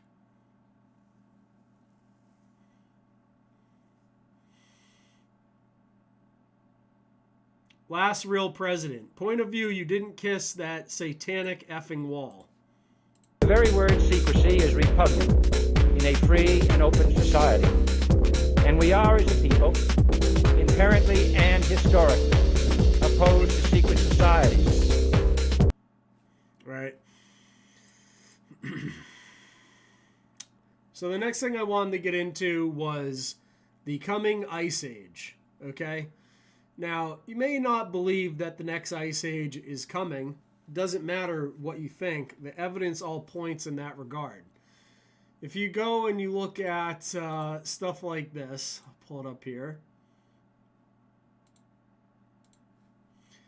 Iceland has now classified the collapse of the Atlantic Ocean current as a security risk. Okay? The Atlantic Meridional Overturning Circulation, the AMOC, is an ocean current system that brings warmer waters from the tropics through the Arctic and into the North Atlantic Ocean, as well as colder waters south, which helps to regulate global climate. Recently, experts have raised the possibility of the AMOC collapsing, which could make winters across Europe harsher and disrupt weather worldwide. These warnings have been brought to the attention of Iceland's National Security Council, marking the first time a climate-related issue has been brought before the council, which is now coordinating a response to the issue. It is a direct threat to our national resilience and security, Icelandic Climate Minister Johan Paul Johansson told Reuters. And basically what's going to happen is Iceland is going to actually become Iceland. When the warm waters stop coming up to Iceland, all that they're going to have is the Arctic water moving south from, these other places north of there. And it's going to turn Iceland into what Greenland is, which is a glacier sheet. Iceland is going to become unlivable. That's why they're claiming it is a national security risk, because it is. If this AMOC current collapses, all of Europe is going to freeze. You're going to be entering into the next glacial period, and they know this because the ice core samples from the Arctic show this happens every 10,000 years. And we're now about 10,000 years into the interglacial period, which means it's about time for the Earth's natural processes to shift over and create the next glacial period, also known as an ice age. And when the ocean currents decide to change over, You driving a Prius is not going to stop that from happening. There's nothing that's going to stop this natural process from taking place, because it happened long before humans were ever on this earth, and it's happened a bunch of times. And the winter that's coming is going to last for 10,000 years before it changes back over again into another interglacial period, and the glaciers recede back up into the poles. Right? And you're starting to see these changes already happening. You don't believe me? Go look at the news from around the world. The ice age is starting to happen. All of this global warming nonsense they've been pushing down everyone's throats, that's because during the ice age periods, what happens is the tropics, the equator region, become exceedingly hot. That whole area of the earth, because the warm water is not going up to the Arctic to get cooled off, that warm water just stays in the tropics. And everything down in the tropics becomes very, very, very hot. Because right now, a lot of that heat travels up on the upper layer of the ocean. And stuff like the Gulf Stream. And then it goes up into the Arctic and it becomes cold. Then that water sinks. And that cold water then travels back down the coast as cold water underneath the Gulf Stream and goes down into the tropic areas, bringing cold water south. And this helps keep Earth at a more even temperature than it would be without those ocean currents. And when they collapse, which they're going to do, they're already slowing down dramatically, you're going to see the northern parts of the world become extremely cold, and you're going to see the tropic areas become extremely hot. All of the scientists that have looked into this agree with that, okay? So, Arctic defense is going to become extremely important, and Greenland, which China is making moves on, this is what's going on, right?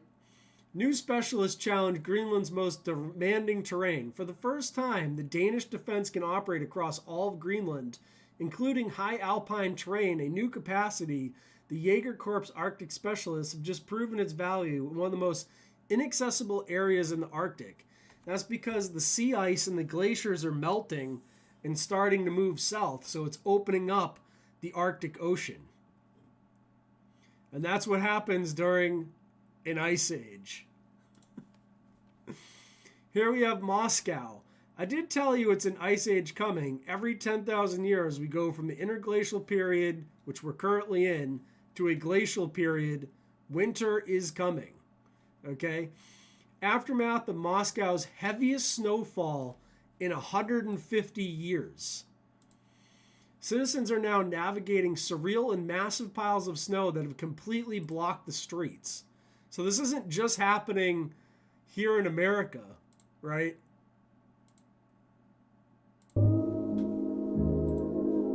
Here's Moscow. Look at this.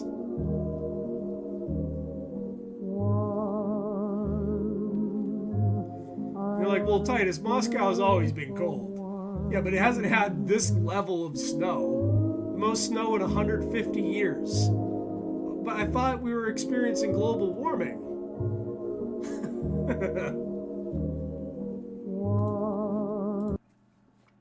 Alright, well maybe that's just Moscow, you know? Oh wait, so much snow in Alaska right now that it's sinking boats and crushing homes. This is not normal.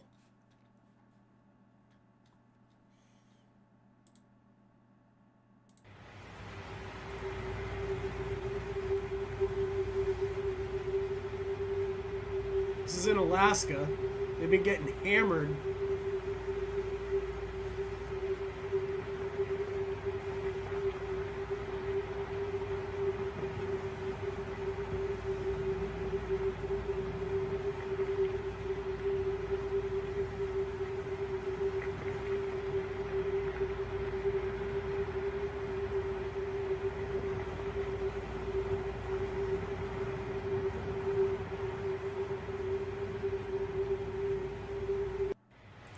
Yeah, they're getting ready. They're not just locking you guys down. They're getting ready to evacuate the planet. right? When these ice age rolls in, it kills like 90% of the population off.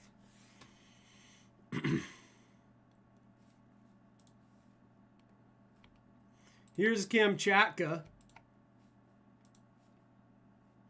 Kamchatka struggles to get back on its feet a week after winter storms bury the peninsula.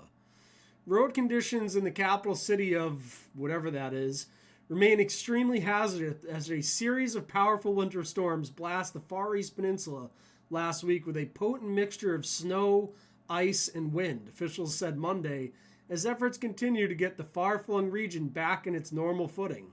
The situation on the city roads is critical. I've set a January 21 deadline for all major roadways to be cleared for the restoration of regular traffic.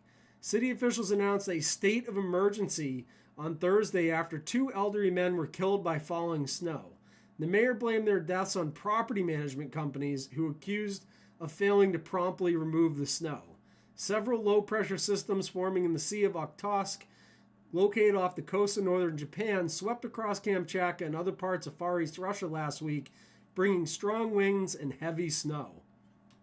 Right? In December, the Kamchatsky saw triple the monthly average of snowfall, while January 1 through 16th saw around 150% more than the monthly average for that period. The average height of snow in the city reached 170 centimeters, 5.5 feet, with drifts exceeding 2.5 meters in certain neighborhoods. Last time we saw something like this was over 50 years ago in the early 70s.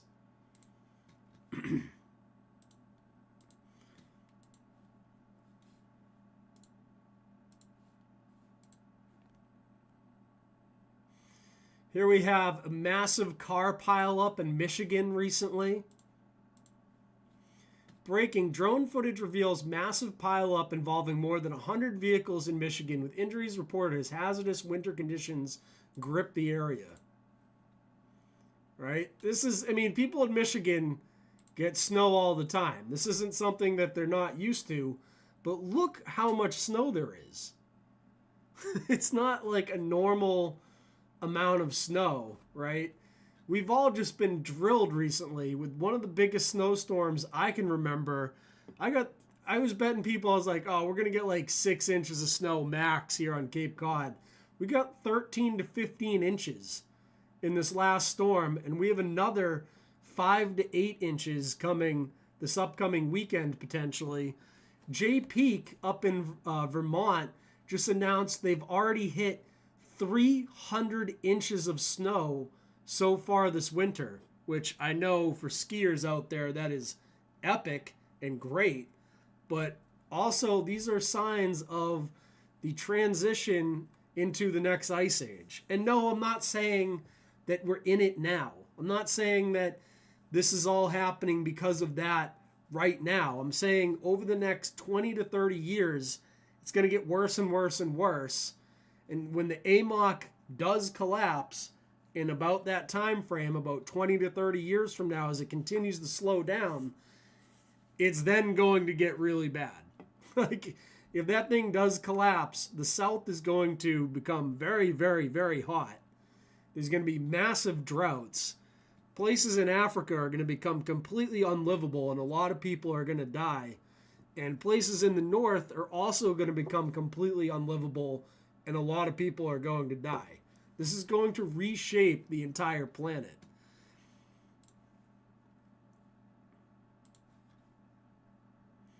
Exploding trees are possible in the Midwest and Northern Plains on Friday and Saturday as temperatures are forecasted to fall 20 degrees below zero. Right? And you keep seeing what they call like these polar vortexes and things like that moving down, further and further down. This is what happens when the Ice Age starts. These things start happening more and more commonly. Doesn't mean it all happens at once. It just means this is going to become more and more common over the next 20 to 30 years, and you're going to end up in an Ice Age. And I only know that because I work in oceanography, studying the world's oceans, and this is a major topic that's going on, is the slowing down of the world's ocean currents, and those have far more effect on weather than a lot of people realize. The ocean is quite large. It has a huge effect on what goes on land, which is far less than, the ocean. The ocean covers a lot more of this planet than the landmass does. We live on an ocean planet, and no one is paying attention to the ocean, but you know who is? The billionaires and the trillionaires, because they're all building bunkers. They're all trying to get off the planet, right? Because they know that something is coming, but they're telling you it's global warming. It's not. It's an ice age. It's literally the opposite of what they're using their media to lie to you and tell you is coming. They're telling you what's coming is global warming, when really what's coming is the next ice age. I know you're not surprised that they're lying to you and using the media to lie to you, but that's what's happening. You can deny what I'm saying all you want, but I guarantee you if you go look into what I've shown you here tonight, you'll be like, oh shit, he's right. Fake alt media ops. So now let's get into what we all are supposed to trust, which is alternative media.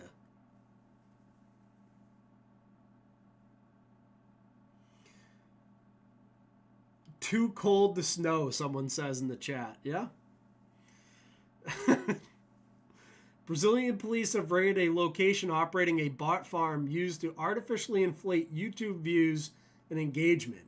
The operation aimed to deceive YouTube platform by manipulating metrics, ultimately increasing revenues for targeted accounts. So this is just one example of this, but we all know that the internet is dead theory. What is it called? Something like that. But basically, the dead internet theory is 100% accurate.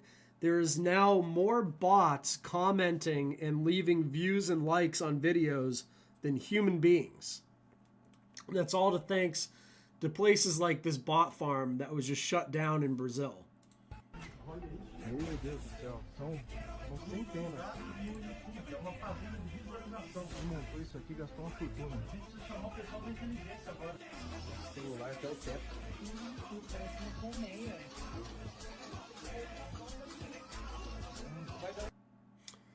So this is how some of these alt media people get so many views, even though their chat barely moves and all that kind of stuff. This is how it works, right? Now, recently, Grok, when it was working, showed people sort of the things that were going on behind the scenes, let's call it. The semantic contextual scoring OHV3. And you can see here that certain accounts, like Ben Shapiro, were being amplified dramatically, okay? While our accounts are being throttled, Ben Shapiro is being amplified on X, right? Grok glitched and revealed everything. I'm being throttled 92%. Real Candace Owens is being throttled 80%. But Ben Shapiro was being amplified 90 to 95% when this guy ran it. Someone else ran it, and it was 100 to 120%. Tim Pool is being boosted plus 80 to plus 90%. You can see that right here when I ran Tim Pool's account on this thing. See right here, reputation high, plus 80, plus 90%. And this was for Timcast, right? So Tim Pool being boosted 80 to 90%. So if you see Tim Pool showing up on your Twitter timeline, it's likely because he's being boosted artificially. It's not because he's giving hot takes or something. You know, here's a classic quote from Tim Pool as, you know, one of the reasons probably why he's getting boosted by this thing. Let's just go ahead and read this classic line here from Tim Pool. I'm going to shrink this down so you can see it, so you know I'm not lying. Tim Pool, Timcast says, Israel has literally never done anything wrong because Israel is the nexus of morality. Whether it is good is simply based on whether Israel does it. If Israel does it, it is good. That was 9/06/2025, Timcast. And he's being boosted plus 80, plus 90%.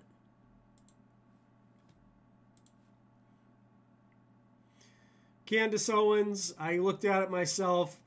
You can see here,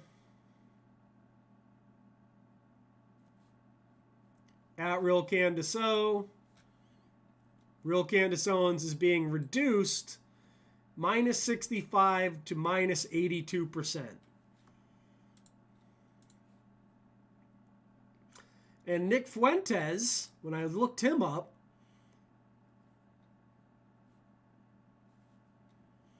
Grok wouldn't even let me run his account.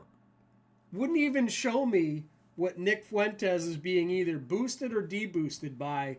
Won't tell you.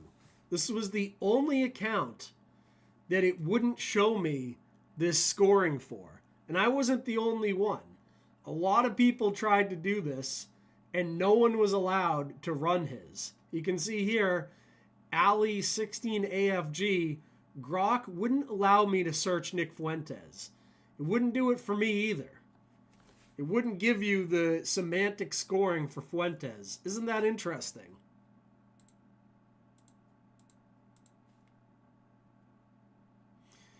You can see here how to do it yourself. You can go check yourself. This dude here, Israel Exposed, was being suppressed 92%. I ran my own account. I was being neither deboosted or boosted. I was just neutral. 0% in either direction.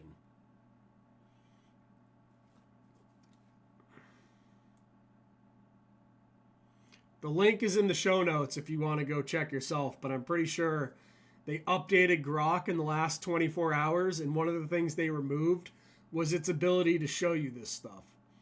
But we ran all this stuff before it got changed. And here's Nick Fuentes on Jeffrey Epstein. Nick Fuentes 6 months ago. Jeffrey Epstein had a pedo island and Trump is covering up.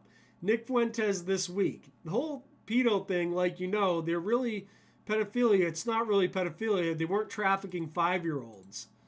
So he does the whole, oh, it's not pedos, it's hebos or whatever. Epstein's not a pedophile, but you're not ready for that conversation. All his victims, 14 to 17, not true. As I showed in my documentary, some of them were as young as 12 years old that were given to him by John, that Brunel guy.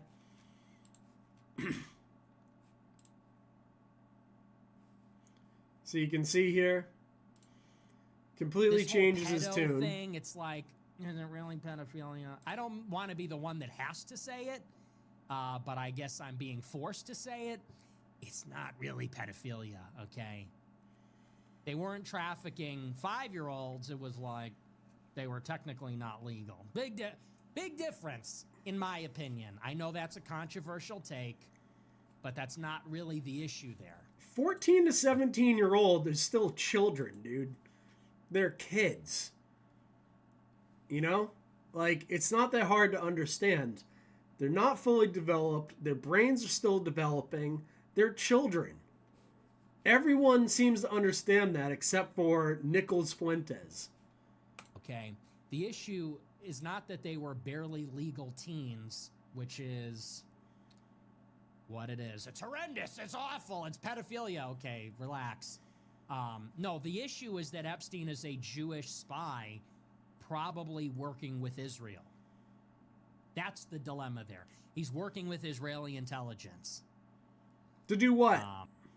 This whole pedo That's the thing. He'll say that, but he'll never get to what they did, which was infiltrate our operating systems, you know, like Microsoft with Bill Gates, and the fact that all of the FBI data centers are now cloud Azure data centers that are stored in Tel Aviv.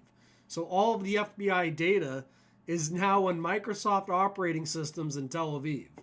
But he doesn't get into that, of course. Sometimes you got to be the villain. Epstein's my boy, dude. Let's just be honest. Epstein was cool as fuck. There, I said it. What are you gonna do? Go ahead, cancel me. Yeah, I said it. Jeffrey Epstein was cool as fuck. Nick has never actually been canceled. When they cancel someone, you end up like Isaac Cappy, or you end up like Brendan O'Connell, where you have all of your platforms taken away from you and no one ever mentions your name again. You're not brought on to the Fresh and Fit podcast and featured by Alex Jones on InfoWars. That's not what happens when you get censored. When you get censored, you vanish, and none of these alternative media people ever mention your name again, not even to criticize you. Because when these people are criticizing each other, all they're really doing is cross-promoting each other.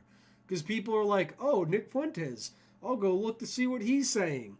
Even if you're getting attacked by someone, that's how it works. But when they really hate you, you lose your platforms and no one ever mentions you again. They never say, oh, he's been banned. They just don't talk about you. Now what? Go ahead, cancel me. Do it. So sometimes we have to be the villain. Sometimes we have to be on a villain arc. That's okay. I'll be... Because it's all just a LARP show. It's all LARPing. He thinks being a villain arc is just another part of the LARP because it is. A little unpopular. I've been unpopular before. I like it better. Sometimes you gotta be the... You niggas are not ready for that conversation, but Jeff Epstein, not a pedophile. But you're not ready for that conversation. All of his victims, 14 to 17. That's not pedophilia. But y'all niggas ain't ready for that conversation. People say that's normalizing pedophilia. No, that's defining pedophilia. You niggas are not ready for that conversation. Oh, he dropped the N-bomb. He must be legit.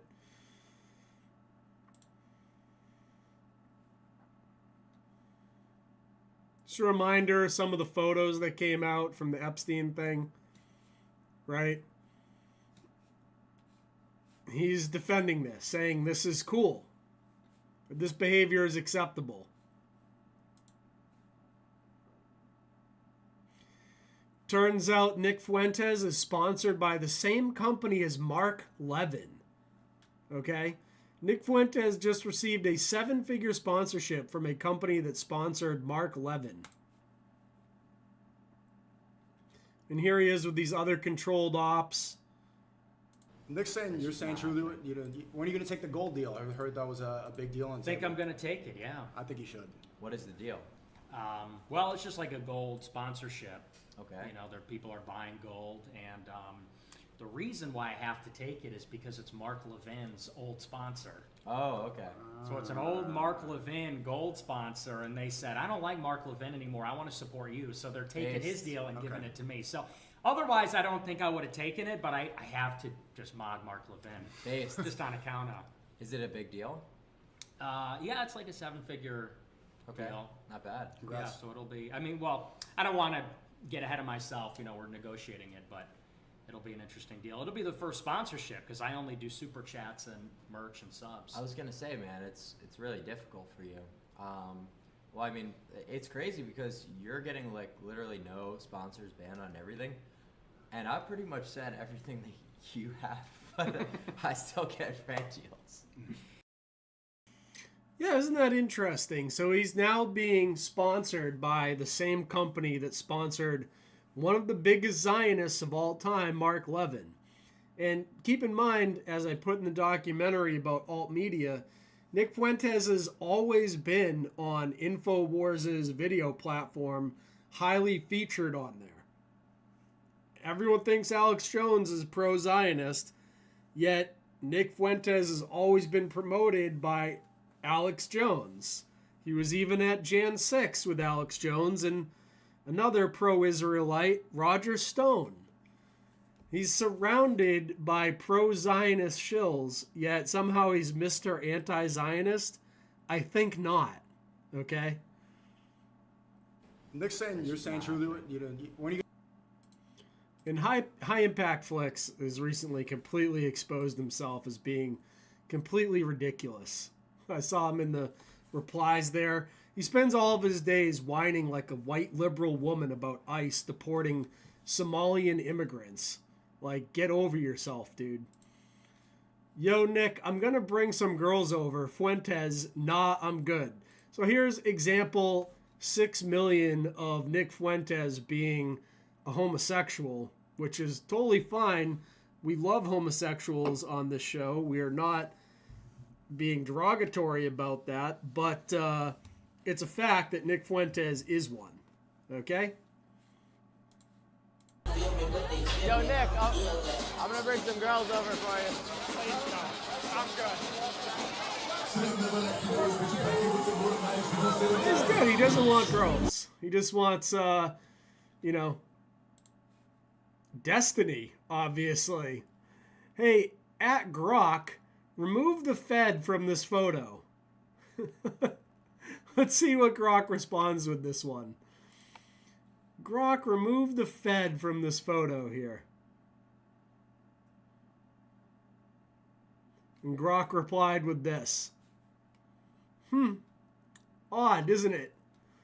So even AI, which can't determine the truth about anti-Semitism laws, understands that Nick Fuentes, one of the people who incited violence on January 6th and got zero consequences for it, is likely a Fed. Okay? I mean, come on. Remove him from the photo and then bam, it does it.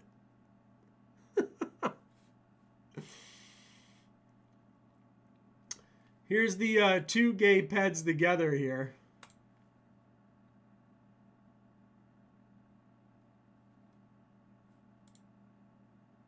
Children.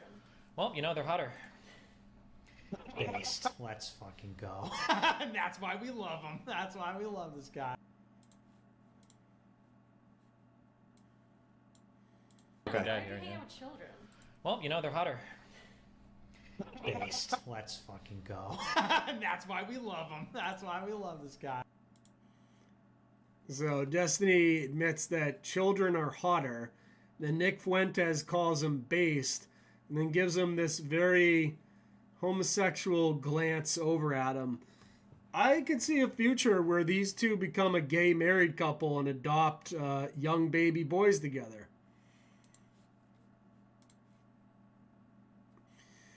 Nick Fuentes sucks. Here's an image of him that's accurate here.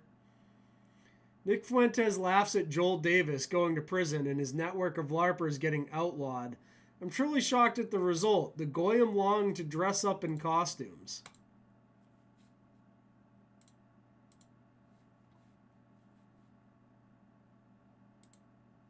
$20. Evening, Nick. It's my 19th in a few days. In 30 years' time, I will slime out all my day ones and run a puppet regime in Australia on behalf of the American Empire 07. Awesome. Yeah, you see about the National Socialist Network? Such a shame. I'm surprised. I thought that LARPing as Nazis would result in them taking over the government one day. I'm truly shocked at the result. Did you see this? The National Socialist Network had to officially disband because the government outlawed, like, Hitler salutes. And Joel Davis is like a political prisoner in solitary confinement forever. It's unfortunate, but I have to say I'm truly shocked and surprised. I thought their strategy of wearing all black and saying ban niggers, not knives, I don't know. I thought that would lead to them galvanizing most of the country to, like, take over the government. And I'm surprised that instead the government simply made them illegal and threw them all in jail. I'm really surprised at the result because they were all telling me, like, you're a cuck, you're an optics cuck. I know you're trying to go mainstream, but that's not hardcore enough. And I was like an idiot telling them, you're going to get thrown in jail. That's never going to work. I'm truly surprised that this has happened. You know what's funny? You know that clip when I say, how can you call it a movement when you have no motion? Do you know I was talking about Joel Davis in that clip? Because he disagreed with me and I was trash talking him on Telegram and he replied and he's like, you're being really mean. I know the movement will have my back against this uncivil discourse. And I said, there is no movement. I said, I'm the movement. I said the movement will have your back. There's no movement except for me. How can you call it a movement when you have no motion? That's where that came from.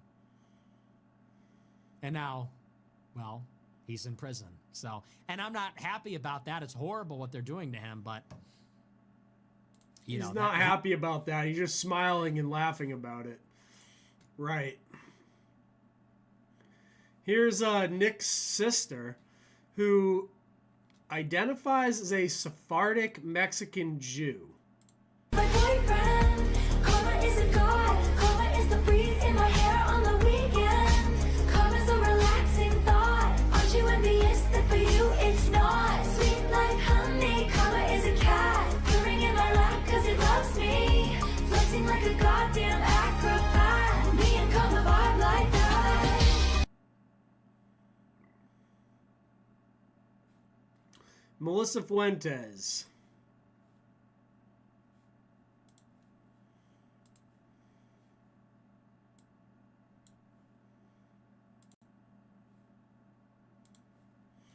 This is, and I mean, there's nothing wrong with being Jewish. Everyone can be saved in God's eyes.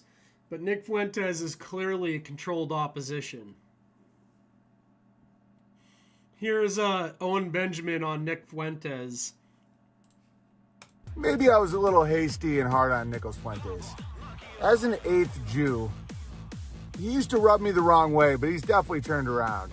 I mean, here's a clip of him recently saying that our success is because of our extreme intelligence, or is it simply how loyal we are to each other? Is there this overrepresentation?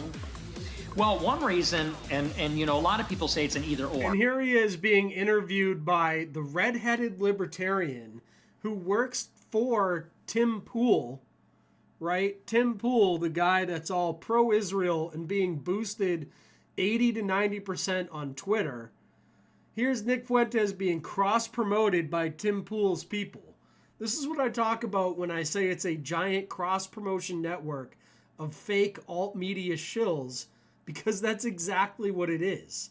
These people all fake fight with each other, cross-promote each other, even if they have completely different political views, because they are the new mainstream media.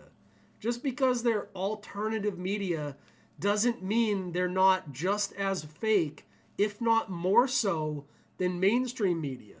I actually get more authentic information out of the mainstream media than I do out of these alternative people. When I'm doing research for this show, I'm not looking at what these people are reporting and then re-reporting it to you, because they're not telling you the truth at all. They're completely fake. There's no original reporting coming out of any of them. It's all just entertainment. And it's not even good entertainment. It's shit entertainment. And it's all fake. These people are the fakest thing that's ever existed. Because one argument is, well, it's a conspiracy. Yep. They help each other. And other people say, well, no, it's because they're really smart. And I would say it's both. They are, on average, very intelligent. And I know that. I have a lot of Jewish friends. Yep. And they're some of the smartest people I know. They're absolutely brilliant. And there's a great article by a Jew named Ron Unz, who claims to have like a 300 IQ. That's classic Nanoons. And another thing about Nichols is I really did not like how he kept referring to himself as white. Well, it's a good thing he's turned around on that one too. I believe Jewish people have a place in America first. I do. Yeah. What about non-whites? Them too. Great, same thing. So Yeah. they have a place in America. They just have to understand that we're a Christian nation. Well, we non-whites We have a non-whites. place in America, yes, such as myself. Yes, okay, yeah, you're right. You're right. You're white passing. That's right. You're right. A white passing, non-white minority. But I would really like to hear him say, like, just to condemn all of it because of his Catholicism. And then I want to hear him say that the creator of heaven and earth is a Jewish guy. I think Hitler's an evil figure. Of course, it goes without saying, he's a Catholic. And Catholic doctrine condemns Nazism. You can't be a Catholic Nazi. Nick, do you believe the creator of the universe is a Jew? Yeah. Yep. We call him Old Nickels because he'd do anything for a shiny nickel. Look how cheap we got him for. Nick's saying, you're saying true to it. When are you going to take the gold deal? I heard that was a big deal. I think I'm going to take it, yeah. I think you should. What is the deal? Well, it's just like a gold sponsorship. So it's an old Mark Levin gold sponsor, and they said, I don't like Mark Levin anymore. I want to support you. Yeah, it's like a 7-figure deal. See, this is why we love the Catholics, because they're so fucking stupid. 7 figures what? In dollars, Nichols? Gold is at 4,700 ounces as of this morning. Let's get that up to, I don't know, 100,000 an ounce, $1 million an ounce. Us gold Jews, we know the scam, so paying Nichols in dollars is hilarious. You should have listened to Nanoons. Nanoons with his 300 IQ. That's called the Nanoon Shuffle. So Owen Benjamin absolutely recovering his identity from his LARPing days and dropping some heat out there. Accurate stuff, very funny. Nick Fuentes selling Epstein shirts after defending him. After spending the past 2 weeks earnestly praising Jeffrey Epstein's ephebophilia, today, to celebrate Epstein's birthday, Nick Fuentes' official merch store is now selling Jeffrey Epstein quarter zips. Groypers have a new uniform. It's so disgusting, it's unbelievable. So with that being said, that's the end of the show tonight. Thank you guys all for watching.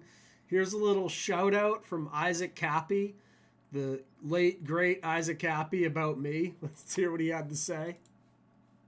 Imagine being able to build an app with your name on it, just by thinking about it. Imagine not watching ads. A complete...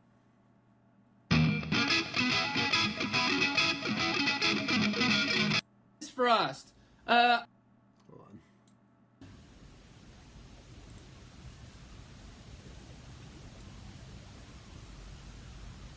Tracy Beans. I think Tracy Beans is good. I don't follow her, but everything I've heard from people I trust says, like, yeah, good stuff. Tracy Beans turned out to be a complete shill. Titus Frost. I think Titus is an alright guy. I think he follows idiots. I think he gets fooled easily, like he got fooled by Craig Sawyer and Open Secret. But I think Fair Titus... Fair point. I'll give one the Cappy for that one. is alright as a guy. I don't follow him. I don't pay attention to him. What is a gate? But I'm an alright guy. There you heard it first from Isaac Cappy. I got fooled by Craig Sawyer and Open Secret, but I'm an alright guy. There it is. Because I was nice to him, and that's all I ever was. We had our disagreements, but I thought he was a good guy too. We don't always get everything right, but we can choose how we treat each other. And just a reminder, going skiing this weekend at Sunday River. So I'll see you guys out there on the slopes as we enter into the new ice age. And there's plenty of snow out there. But just a reminder, none of us are very good at skiing. If you ain't Candid Thovax, you probably suck at skiing just like I do. So keep those comments about how other people are skiing faster than me to yourself. If I put up a GoPro video of me struggling down some black diamond somewhere and some expert goes whizzing by me. Because, yeah, I suck at skiing, but so do you, okay? Because you ain't this dude. Check out this stuff right here, okay? This is the only person who can claim he doesn't suck at skiing.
that dude is 40-something years old. He's a couple years older than me.